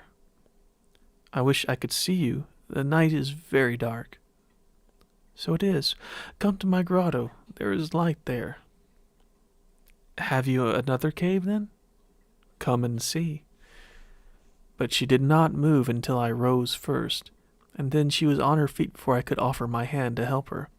She came close to my side and conducted me through the wood, but once or twice, when involuntarily almost I was about to put my arm around her as we walked on through the warm gloom, she sprang away several paces, always keeping her face full towards me, and then stood looking at me, slightly stooping in the attitude of one who fears some half-seen enemy. It was too dark to discern the expression of her face. Then she would return and walk close beside me again, as if nothing had happened. I thought this strange, but besides that I had almost, as I said before, given up the attempt to count for appearances in fairyland. I judged that it would be very unfair to expect from one who had slept so long and had been so suddenly awakened a behavior corresponded to what I might unreflectingly look for. I knew not what she might have been dreaming about. Besides, it was possible that, while her words were free, her sense of touch might be exquisitely delicate. At length, after walking a long way in the woods, we arrived at another thicket, though the intertexture which was glimmering a pale rosy light. "Push aside the branches," she said, "and make room for us to enter." I did as she told me. "Go in," she said. "I will follow you." I did as she desired, and found myself in a little cave, not very unlike the marble cave. It was festooned and draperied with all kinds of green that clung to shady rocks. In the furthest corner, half hidden in leaves, though which it glowed, mingling lovely shadows between them, burned a bright rosy flame on a little earthen lamp. The lady glided round by the wall from behind me, still keeping her face towards me, and seated herself in the furthest corner with her back to the lamp, which she hid completely from my view. I then saw indeed a form of perfect loveliness before me. Almost it seemed as if the light of the rose lamp shone through her, for such a delicate shade of pink seemed to shadow what in itself must be marbly whiteness of hue. I discovered afterwards, however, there was one thing in it I did not like, which was that the white part of the eye was tinged with the same slight roseate hue as the rest of the form. It is strange that I cannot recall her features, but they, as well as her somewhat girlish figure, left on me simply and only the impression of intense loveliness. I lay down at her feet and gazed up into her face as I lay. She began and told me a strange tale, which likewise I cannot recollect, but which at every turn and every pause somehow or other fixed my eyes and thoughts upon her extreme beauty, seeming always to culminate in something that had a relation, revealed or hidden, but always operative, with her own loveliness. I lay entranced. It was a tale which brings back a feeling as of snows and tempest, torrents and water sprites, lovers parted for long and meeting at last, with a gorgeous summer night to close up the whole. I listened till she and I were blended with the tale, till she and I were the whole history, and we had met at last in this same cave of greenery, while the summer night hung round us, heavy with love, and the odors that crept through the silence from the sleeping woods were the only signs of an outer world that invaded our solitude. What followed I cannot clearly remember. The succeeding horror almost obliterated it. I woke as a gray dawn stole into the cave. The damsel had disappeared, but in the shrubbery, at the mouth of the cave, stood a strange, horrible object. It looked like an open coffin set up on one end, only that part for the head and neck was defined from the shoulder part. In fact, it was a rough representation of a human frame, only hollow, as if made of decaying bark torn from a tree. It had arms which were only slightly seamed down from the shoulder blade by the elbow, as if the bark had healed again from the cut of a knife. But the arms moved, and the hand and the fingers were tearing asunder a long, silky tress of hair. The thing turned round. It had for a face and front those of my enchantress, but now of a pale, greenish hue in the light of the morning, and with dead, lustreless eyes. In the horror of the moment, another fear invaded me. I put my hand to my waist and found indeed that my girdle of beech leaves was gone. Hair again in her hands, she was tearing it fiercely. Once more, as she turned, she laughed a low laugh, but now full of scorn and derision, and then she said, as if to a companion with whom she had been talking while I slept, "There he is. You can take him now." I lay still, petrified with dismay and fear, for I now saw another figure beside her, which, although vague and indistinct, I yet recognized but too well. It was the ash tree. My beauty was the maid of the altar, and she was giving me, spoiled of my only availing defense, into the hands of my awful foe. The ash bent his Gorgon head and entered the cave. I could not stir. He drew near me. His ghoul eyes and his ghastly face fascinated me. He came stooping with that hideous hand outstretched like a beast of prey. I had given myself up to a death of unfathomable horror, when suddenly, and just as he was on the point of seizing me, the dull, heavy blow of an axe echoed through the wood, followed by others in quick repetition. The ash shuddered and groaned, withdrew the outstretched hand, retreated backwards to the mouth of the cave, then turned and disappeared amongst the trees. The other walking death looked at me once with a careless dislike on her beautifully molded feature, then, heedless any more to conceal her hollow deformity, turned her frightful back, and likewise vanished amid the green obscurity without. I lay and wept. The maid of the altar tree had befooled me, nearly slain me, in spite of all the warnings I had received from those who knew my danger. Chapter 7. But I could not remain where I was any longer, though the daylight was hateful to me, and the thought of the great, innocent, bold sunrise unendurable. Here there was no well to cool my face, smarting with the bitterness of my own tears, nor would I have washed in the well of that grotto, had it flowed clear as the rivers of paradise. I rose, and feebly left the sepulchral cave. I took my way, I knew not whither, but still towards the sunrise.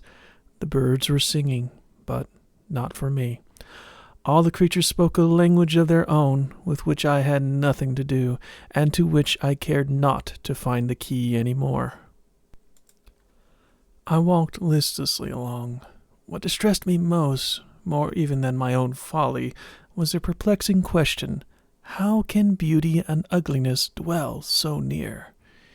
Even with her altered complexion and her face of dislike, disenchanted a belief that clung around her, known for a living, walking sepulchre, faithless, deluding, traitorous, I felt, notwithstanding all this, that she was beautiful.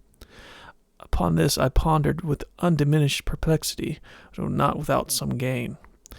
Then I began to make surmises as to the mode of my deliverance, and concluded that some hero, wandering in search of adventure, had heard how the forest was infested, and, knowing it was useless to attack the evil thing in person, had assailed with his battle-axe the body in which he dwelt, and on which he was dependent for his power of mischief in the wood. Very likely, I thought, the repentant knight who warned me of the evil which had befallen me was busy retrieving his lost honor, while I was sinking into the same sorrow with himself, and, hearing of the dangerous and mysterious being, arrived at this tree in time to save me from being dragged to its roots and buried like carrion, to nourish him for yet deeper insatiableness. I found afterwards that my conjecture was correct. I wondered how he had fared when his blows recalled the ash himself, and that, too, I learned afterwards. I walked on the whole day, with intervals of rest, but without food, for I could not have eaten had any been offered me. Till in the afternoon I seemed to approach the outskirts of the forest, and at length arrived at a farmhouse. An unspeakable joy rose in my heart at beholding an abode of human beings once more, and I hastened up to the door and knocked. A kind-looking, matronly woman, still handsome, made her appearance, who, as soon as she saw me, said kindly, "Ah, my poor boy, you have come from the wood. Were you in it last night?" I should have ill endured the day before to be called boy, but now the motherly kindness of the word went right to my heart, and, like a boy indeed, I burst into tears. She soothed me right gently, and leading me into a room, made me lie down on a settle, while she went to find me some refreshment. Soon she returned with food, but I could not eat. She almost compelled me to swallow some wine when I revived sufficiently to be able to answer some of her questions. I told her the whole story. "It is just as I feared," she said. "But you are now for the night beyond the reach of any of these dreadful creatures. It is no wonder they could delude a child like you. But I must beg you, when my husband comes in, not to say a word about these things, for he thinks me even half crazy for believing anything of the sort. But I must believe my senses, as he cannot believe beyond his, which give him no intimations of this kind. I think he could spend the whole of Midsummer's Eve in the wood and come back with the report that he saw nothing worse than himself.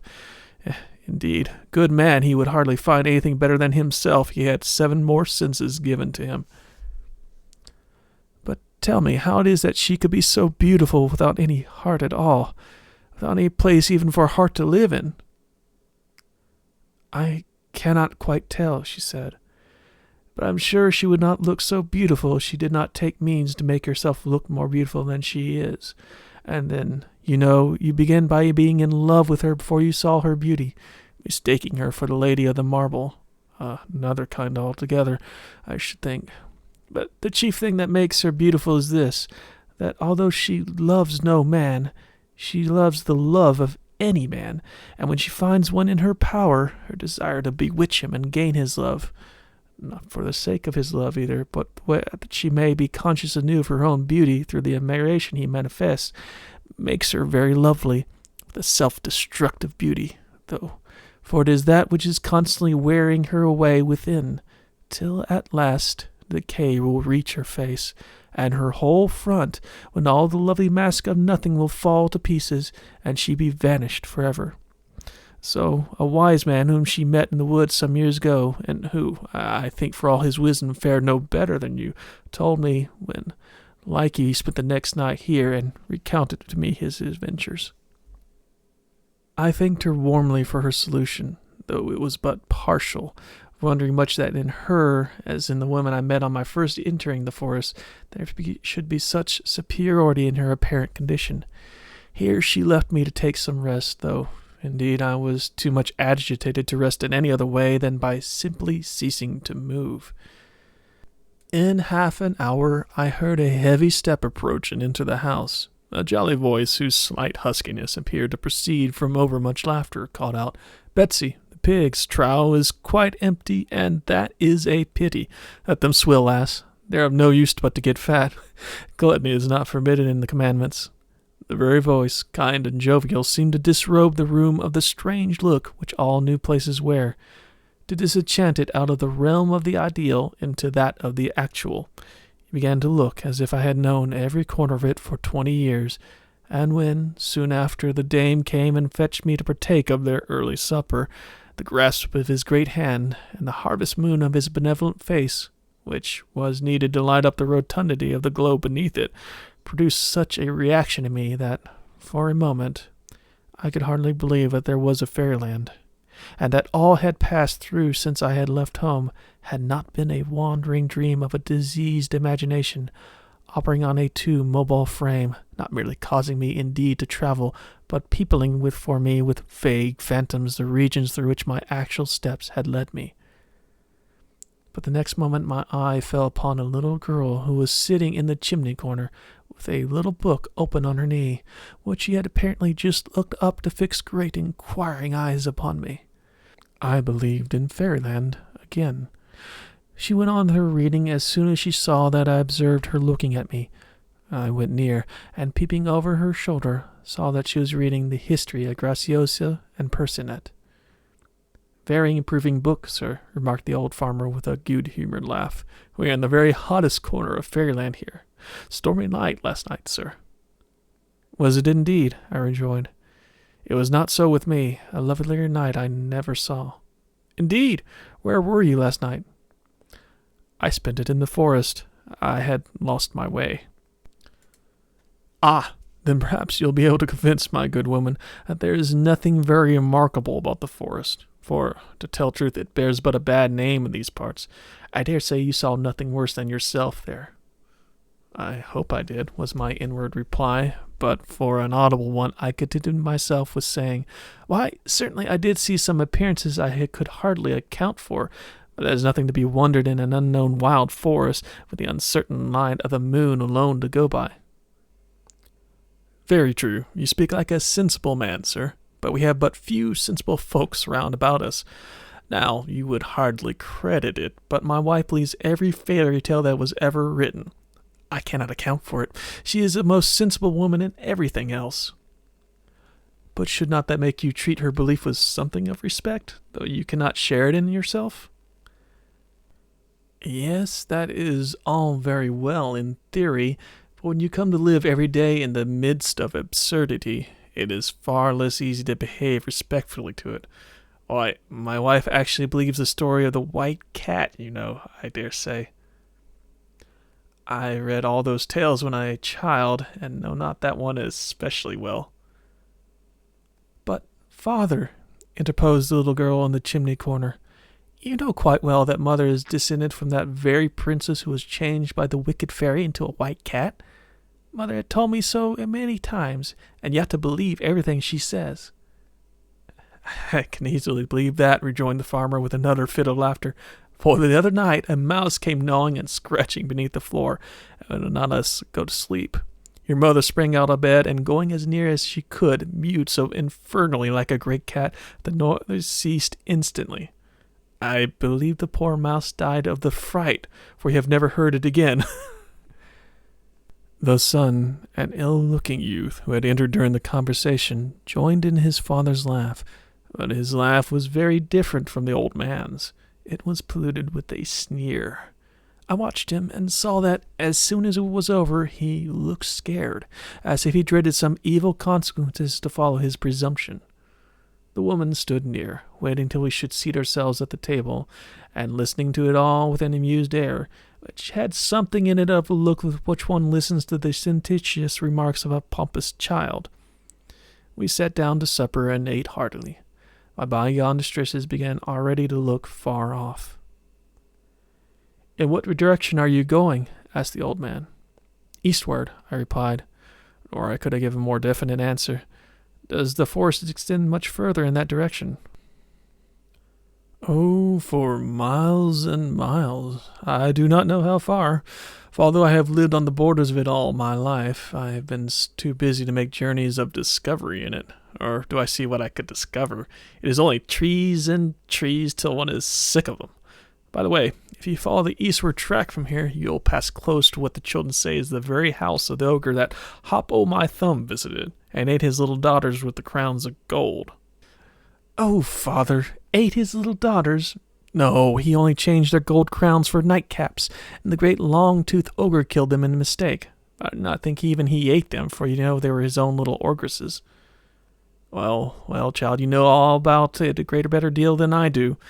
However, the house has, of course, in such a foolish neighborhood as this, a bad enough name, and I must confess there's a woman living in it, with teeth long enough and white enough, too, for the lineal descendant of the greatest ogre that was ever made. I think you had better not go near her." In such talk as this the night wore on. When supper was finished, which lasted some time, my hostess conducted me to my chamber. "If you had not had enough of it already," she said, "I've had you put in another room, which looks towards the forest, and where you most likely have seen something more of its inhabitants, for they frequently pass the window, and even enter the room sometimes. Strange creatures spend whole nights in it at certain seasons of the year. I am used to it, and do not mind it, nor does my little girl who sleeps in it always. But this room looks southward towards the open country, and they never show themselves here. At least, I never seen any." I was somehow sorry not to gather any experiences that I might have of the inhabitants of Fairyland, but the effect of the farmer's company and of my own later ventures was such that I chose rather an undisturbed night in my more human quarters, which, with their clean white curtains and white linen, were very inviting to my weariness. In the morning I woke refreshed, after a profound and dreamless sleep. The sun was high when I looked out the window, shining over a wide, undulating, cultivated country. Various garden vegetables were growing beneath my window. Everything was radiant with clear sunlight. The dewdrops were sparkling their busiest. The cows in a nearby field were eating as if they had not been at it all day yesterday. The maids were singing at their work as they passed to and fro between the outhouses. I did not believe in Fairyland. I went down and found the family already at breakfast, but before I entered the room where they sat, the little girl came to me and looked up in my face as though she wanted to say something to me. I stooped towards her. She put her arms around my neck and her mouth to my ear and whispered, "A white lady has been flitting about the house all night." "No whispering behind doors," cried the farmer, and we entered together. "Well, how have you slept? No bogies, eh?" "Not one, thank you. I slept uncommonly well." "I'm glad to hear it. Come and breakfast." After breakfast, the farmer and his son went out, and I was left alone with the mother and daughter. "When I looked out the window this morning," I said, "I felt almost certain that Fairyland was all a delusion of my brain. But whenever I come near you or your little daughter, I feel differently.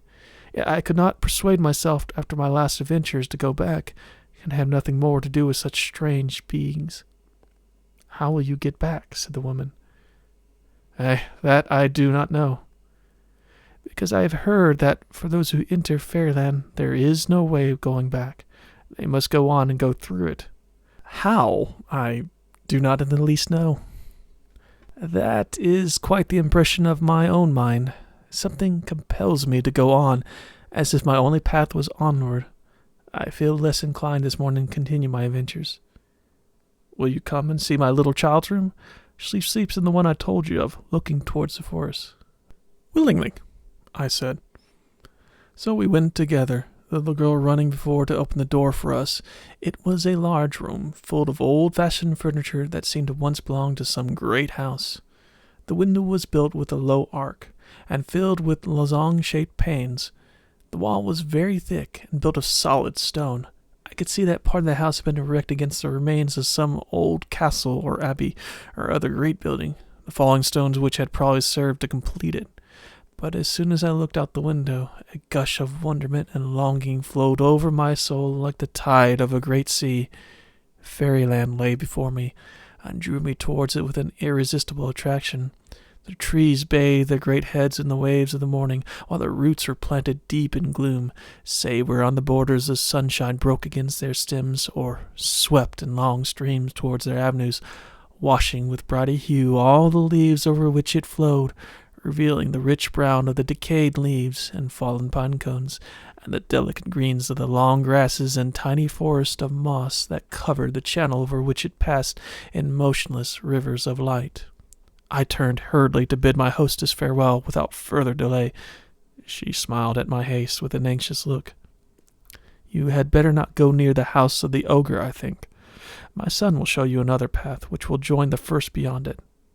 Not wishing to be headstrong or too confident any more, I agreed, and having taken leave of my kind entertainers, went into the wood, accompanied by the youth.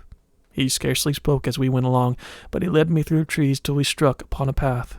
He told me to follow it, and with a muttered good morning, left me. Chapter 8. My spirits rose as I went deeper into the forest, but I could not regain my former elasticity of mind. I found cheerfulness to be like life itself, not to be created by any argument. Afterwards I learned that the best way to manage some kinds of pain-filled thoughts is to dare them to do their worst, to let them lie and gnaw at your heart till they are tired, and you find you still have a residue of life they cannot kill. So, better and worse, I went on till I came to a little clearing in the forest. In the middle of the clearing stood a long, low hut, built with one end against a single tall cypress which rose like a spire to the building. A vague misgiving crossed my mind when I saw it, but I must needs get closer and look through a little half-open door at the opposite end from the cypress. Windows I saw none. On peeping in and looking towards the further end, I saw a lamp burning with a dim, reddish flame, and the head of a woman bent downwards as if reading by its light. I could see nothing more for a few moments. At length, as my eyes got used to the dimness of the place, I saw that the part of the rude building near me was used for household purposes, for several rough utensils lay here and there, and a bed stood in the corner. An irresistible attraction caused me to enter. The woman never raised her face, the upper part of which alone I could see distinctly, but as soon as I stepped within the threshold, she began to read aloud, in a low and not altogether unpleasing voice, from an ancient little volume which she held up open with one hand on the table upon which stood the lamp. What she read was something like this. So, then, as darkness had no beginning, neither would ever have an end. So, then, is it eternal? The negation of aught else is its affirmation. Where the light cannot come, there abideth the darkness. The light doth but hollow a mind out of the infinite extension of the darkness, and ever upon the steps of the light treadeth the darkness, yea, springeth in fountains and wells amidst it, from the secret channels of its mighty sea. Truly man is but a passing flame, moving unquietly amid the surrounding rest of night, without which he cannot yet be, and whereof he is in part compounded. As I drew nearer, and she read on, she moved a little to turn a leaf of the dark old volume, and I saw that her face was sallow and slightly forbidding. Her forehead was high, and her black eyes repressedly quiet. But she took no notice of me. This end of the cottage, if cottage it could be called, was destitute of furniture, except the table with the lamp, and the chair on which the woman sat. In one corner was a door, apparently of a cupboard in the wall, but which might lead to a room beyond. Still, the irresistible desire which had me enter the building urged me. I must open the door and see what was beyond it. I approached, and laid my hand on the rude latch. Then the woman spoke, but without lifting her head or looking at me. You had better not open that door. This was uttered quite quietly, and she went on with her reading, partly in silence, partly aloud, but both modes seemed equally intended for herself alone.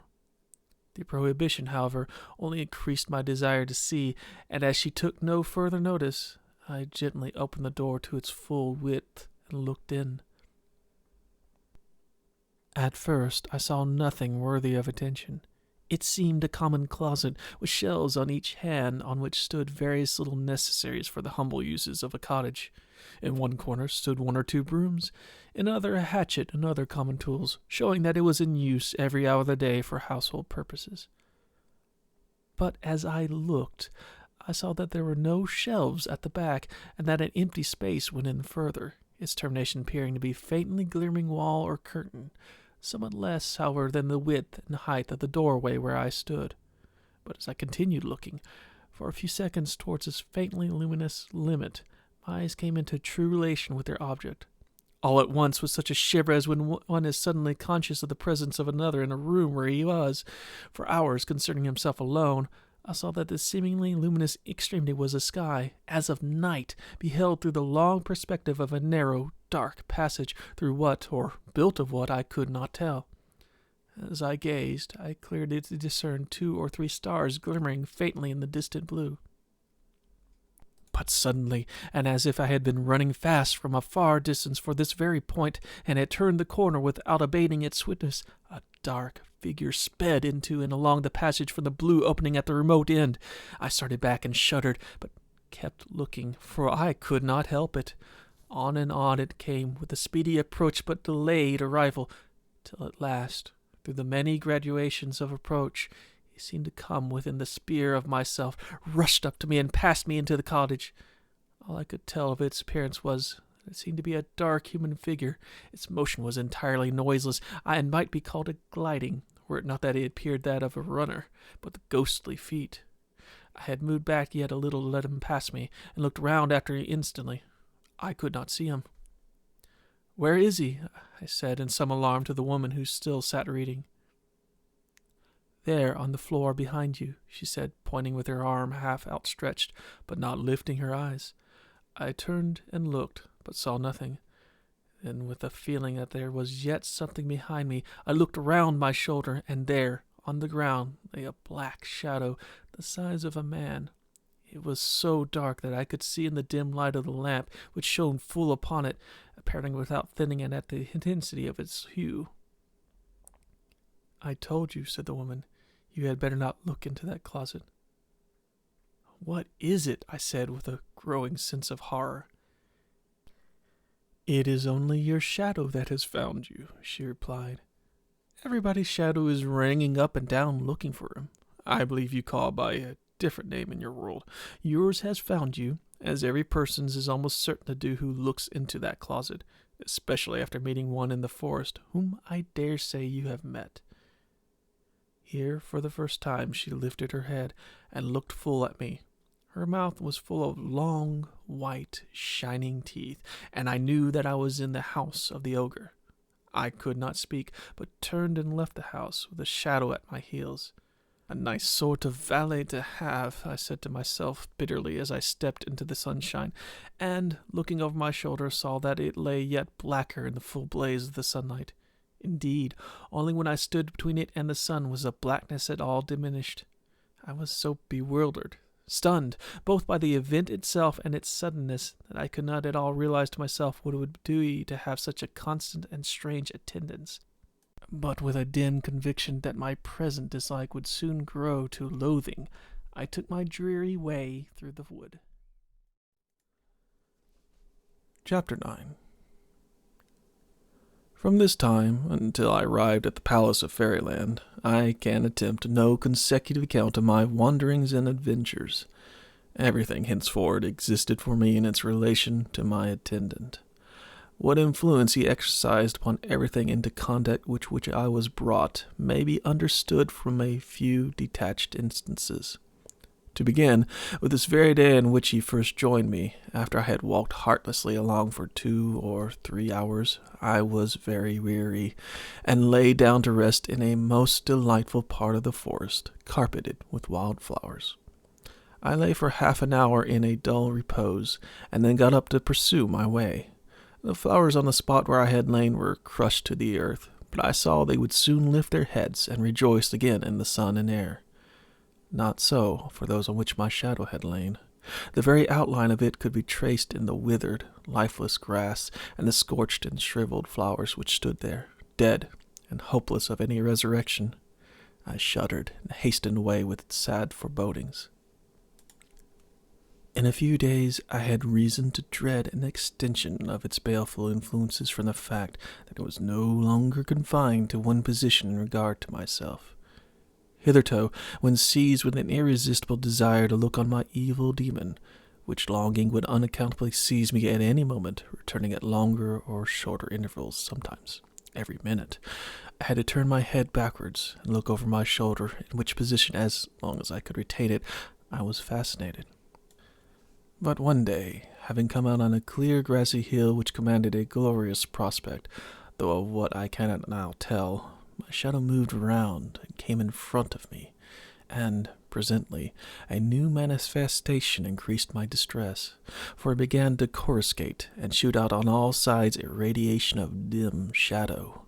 These rays of gloom issued from the central shadow as from a black sun, lengthening and shortening with continual change.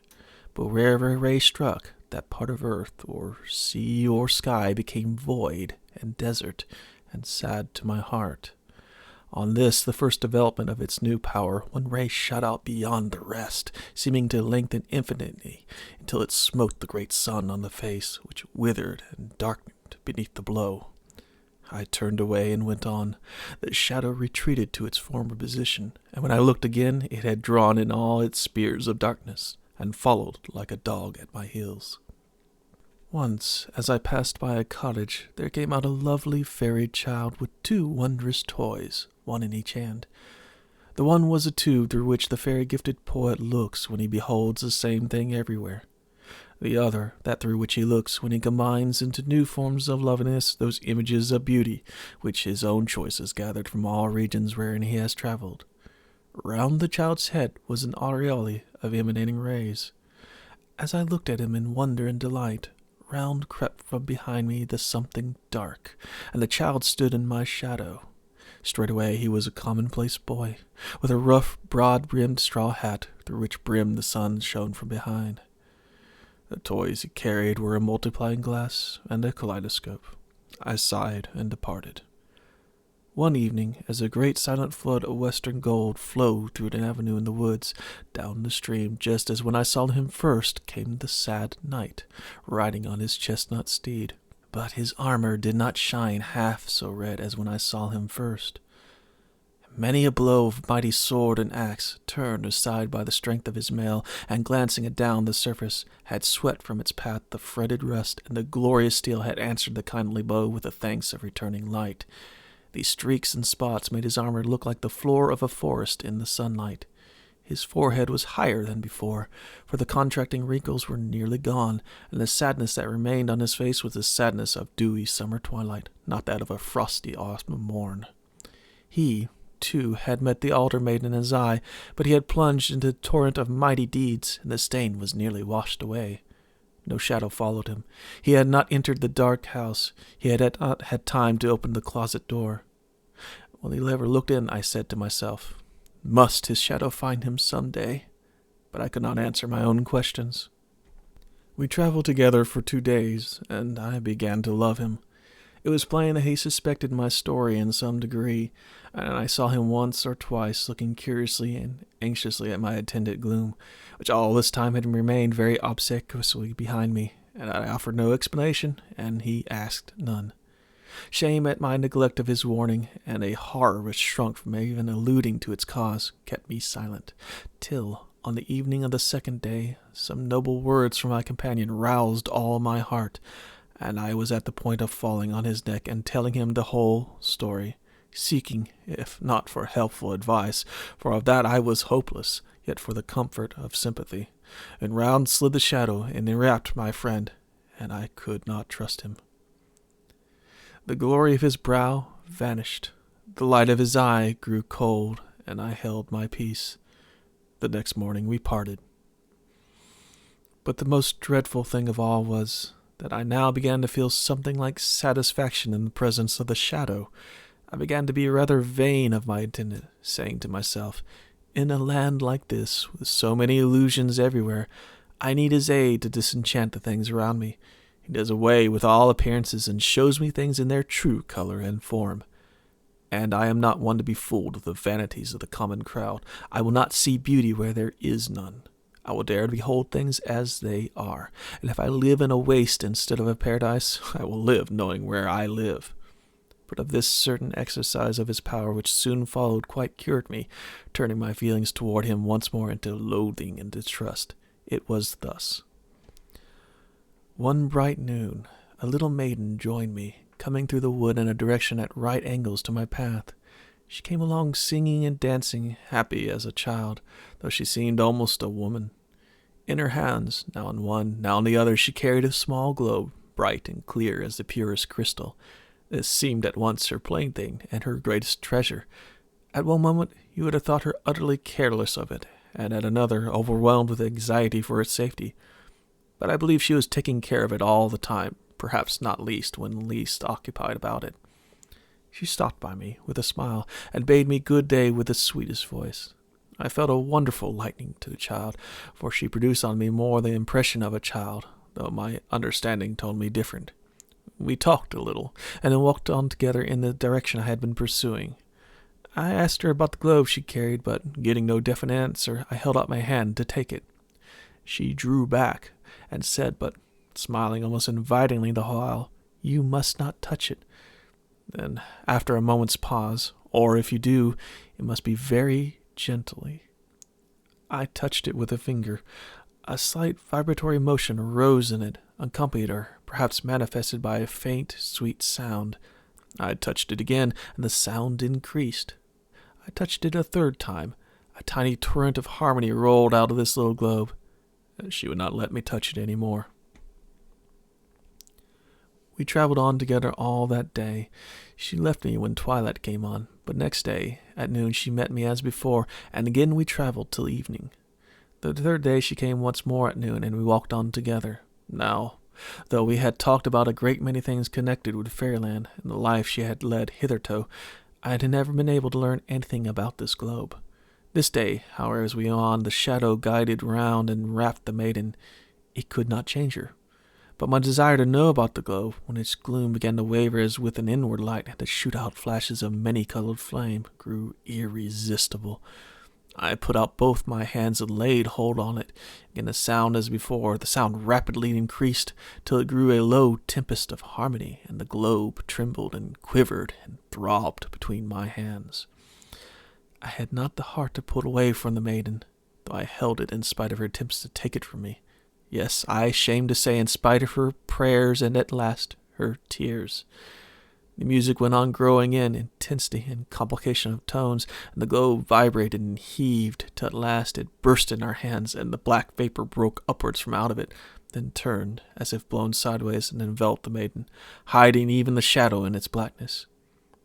She held fast the fragments which I abandoned, and fled from me into the forest in the direction whence she had come, wailing like a child, and crying, "You have broken my globe. My globe is broken. My globe is broken." I followed her in the hope of comforting her, but had not pursued her far before a sudden cold gust of wind bowed the treetops above us, and swept through their stems around us. A great cloud overspread the day, and a fierce tempest came on, in which I lost sight of her. It lies heavy on my heart to this hour. At night, ere I fall asleep, often, whatever I may be thinking, I suddenly hear her voice crying out, "You have broken my globe. My globe is broken. Ah, my globe." Here I will mention one more strange thing, but whether this peculiarity was owing to my shadow at all, I am not able to assure myself. I came to a village, the inhabitants of which could not at first sight be distinguished from the dwellers in our land. They rather avoided that sought my company, though they were very pleasant when I addressed them. But at last I observed that whenever I came within a certain distance of any one of them, which distance, however, varied with different individuals, the whole appearance of the person began to change. This change increased in degree as I approached. When I receded to the former distance, the former appearance was restored. The nature of the change was grotesque, following no fixed rule. The nearest resemblance to it that I know is the distortion produced in your countenance when you look at it as if reflected in a concave or convex surface, say, either side of a bright spoon. On this phenomenon I first became aware in rather a ludicrous way. My host's daughter was a very pleasant girl, who made herself more agreeable to me than most of those about me. For some days my companion's shadow had been less obtrusive than usual, and such was the reaction of spirits occasioned by the simple mitigation of torment that, although I had cause enough besides to be gloomy, I felt light and comparatively happy. My impression is that she was quite aware of the law of appearances that existed between the people of the place and myself, and had resolved to amuse herself at my expense. For one evening, after some jesting and raillery, she somehow or other provoked me to attempt to kiss her. But she was very well defended from any assault of this kind. Her countenance became of a sudden absurdly hideous. The pretty mouth was elongated, otherwise amplified sufficiently to have allowed of 6 simultaneous kisses. I started back in bewildered dismay. She burst into the merriest fit of laughter and ran from the room. I soon found that the same undefinable law of change operated between me and all the other villagers, and that, to feel I was in pleasant company, it was absolutely necessary for me to discover and observe the right focal distance between myself and each one with whom I had to do. This done, all went pleasantly enough. Whether, when I happened to neglect this precaution, I presented to them an equally ridiculous appearance, I did not ascertain, but I presume that the alteration was common to the approximating parties. I was likewise unable to determine whether I was a necessary party to the production of this strange transformation, or whether it took place as well under the given circumstances between the inhabitants themselves. Chapter 10. After leaving this village, where I rested for nearly a week, I traveled through a desert region of dry sands and glittering rocks, peopled principally by goblin fairies. When I first entered their domains, and, indeed, whenever I fell with another tribe of them, they began mocking me with offered handfuls of gold and jewels, making hideous grimaces at me, and performing the most antic homage, as if they thought I expected reverence and meant to humor me like a maniac. But ever, as soon as one cast his eyes on the shadow behind me, he made a wry face, partly of pity, partly of contempt, and looked ashamed, as if he had been caught doing something inhuman.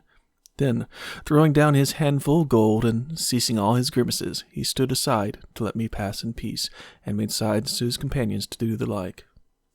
I had no inclination to observe them much, for their shadow was in my heart as well as at my heels.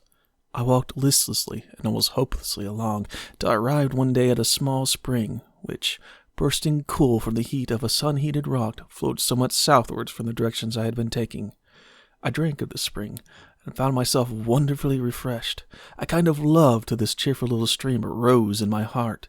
It was born in a desert, but it seemed to say to itself, I will flow, and sing, and lay my banks till I make my desert a paradise.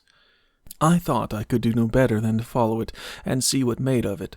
So down with the stream I went, over rocky lands burning with sunbeams. But the rivulet flowed not far, for a few blades of grass appeared on its banks, and then here and there a stunted bush.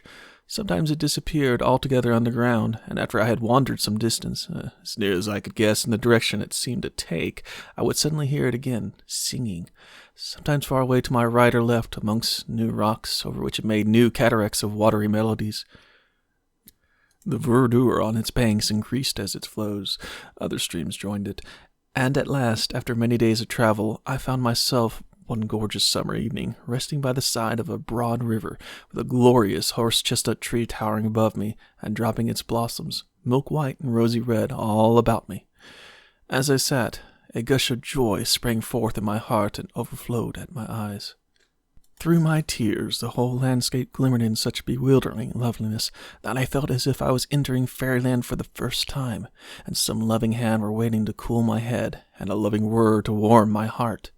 Roses, wild roses everywhere, so plentiful were they that not only they perfumed the air, they seemed to dye it a faint rose hue. The color floated about with the scent, and clomb and spread until the whole west blushed and glowed with the gathered incense of roses, and my heart fainted with longing in my bosom. Could I but see the spirit of the earth, as I once saw the indwelling woman of the beech tree, and my beauty of the pale marble, I should be content. Content! Oh, how gladly would I die in the light of her eyes! Yea, I would cease to be, if that would bring me one word of love from the one mouth. The twilight sank around me, and enfolded me with sleep. I slept as I had not slept for months. I did not awake till late in the morning, when, refreshed in body and mind, I rose as from death that wipes out the sadness of life, then dyes itself in the new morrow. Again I followed the stream, now climbing a steep rocky bank that hemmed it in, now wading through long grasses and wild flowers in its path, now through meadows, and anon through woods that crowded down to the very lip of the water. At length, in a nook of the river, gloomily with the weight of overhanging foliage, and still as deep in soul, in which the torrent eddies of pain had hollowed a great gulf, and then, subsiding into violence, have left it in full of motionless, fathomless sorrow, I saw a little boat lying. So still was the water here that the boat needed no fastening. It lay as if someone had just stepped ashore and would in a moment return. But as there were no signs of presence, and no track through the thick bushes, And, moreover, as I was in fairyland where one does very much as he pleases, I forced my way to the brink, stepped into the boat, pushed it with the help of tree branches out into the stream, lay down in the bottom, and let my boat and me float whither the stream would carry us.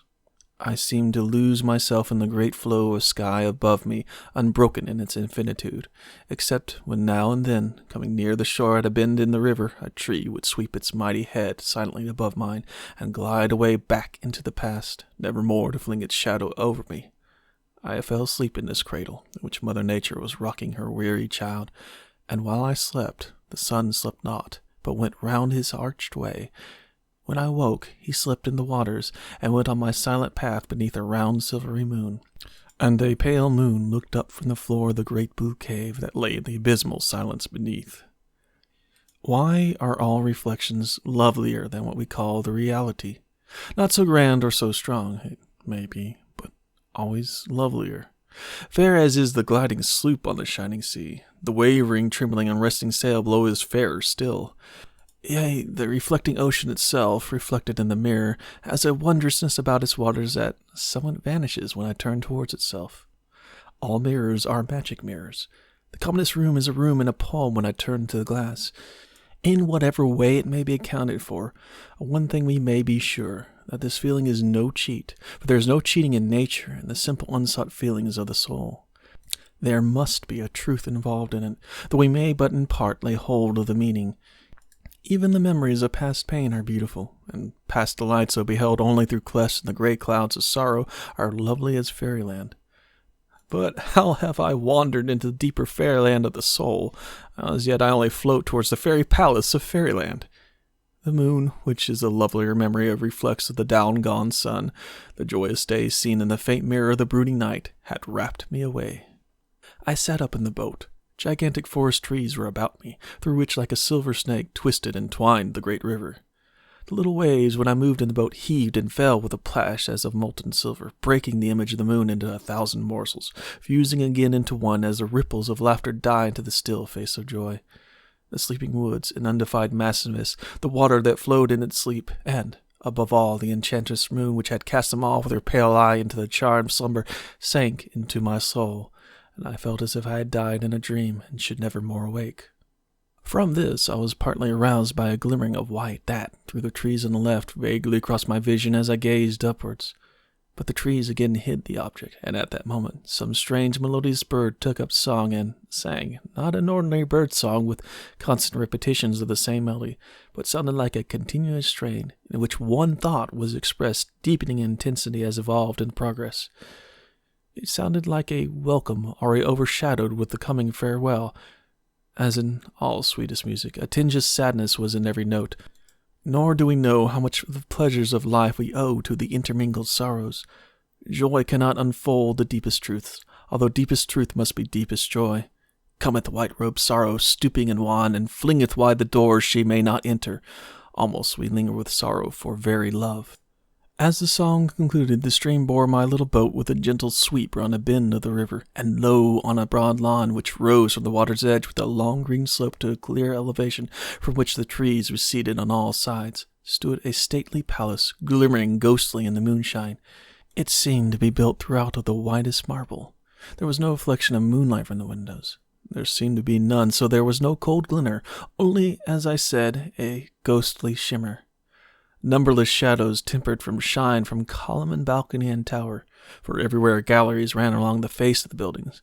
Wings were extended in many directions, and numberless openings through which the moonbeams vanished into the interior, and which served both for doors and windows, had their separate balconies in front, communicating with a common gallery that rose on its own pillars.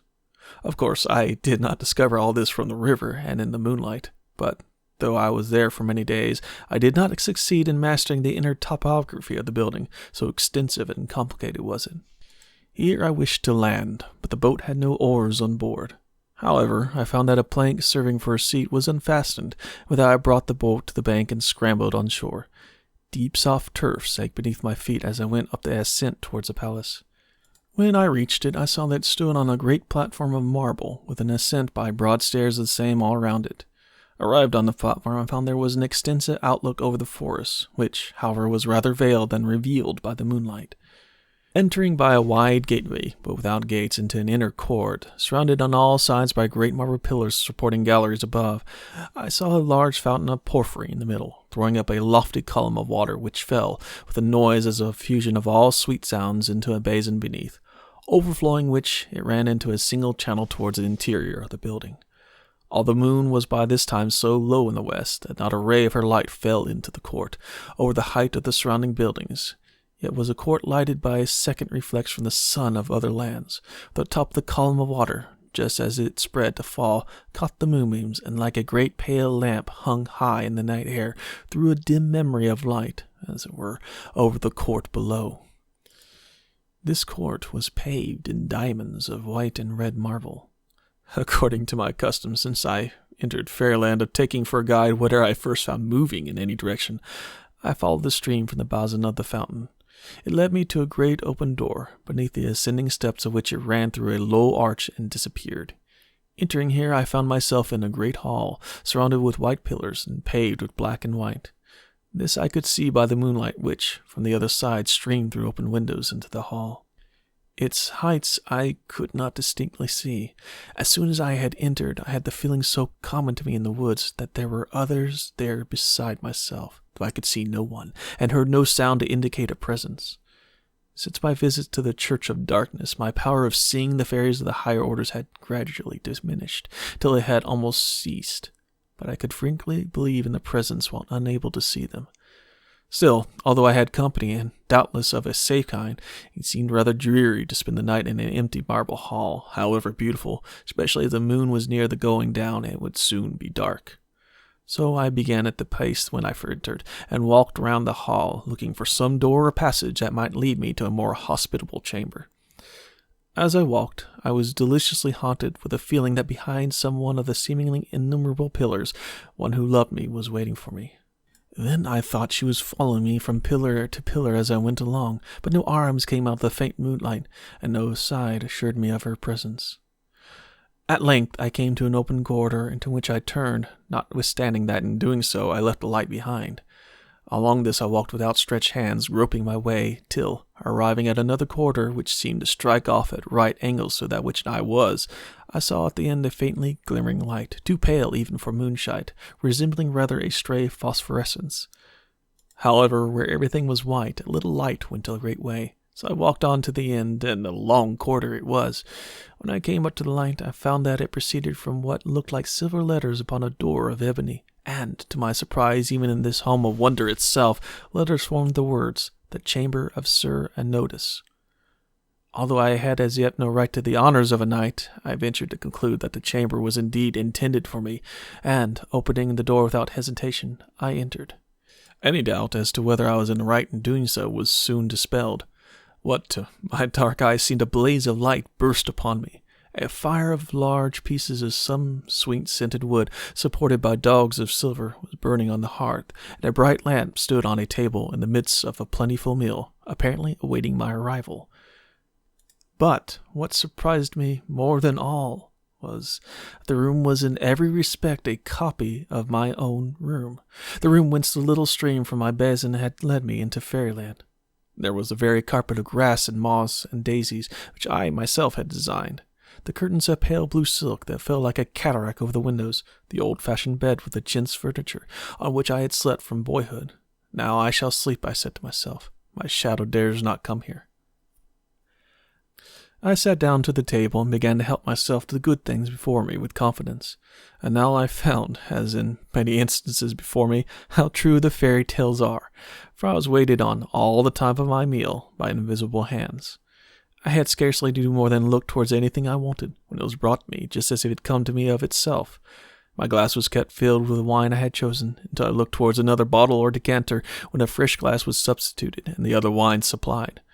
When I had eaten and drank more heartily and joyfully than ever since I entered Fairyland, the whole was removed by several attendants, of whom some were male and some female, as I thought I could distinguish from the way the dishes were lifted from the table, and the motion from which they were carried out of the room. As soon as they were taken all away, I heard a sound as of the shutting of the door. I knew that I was left alone.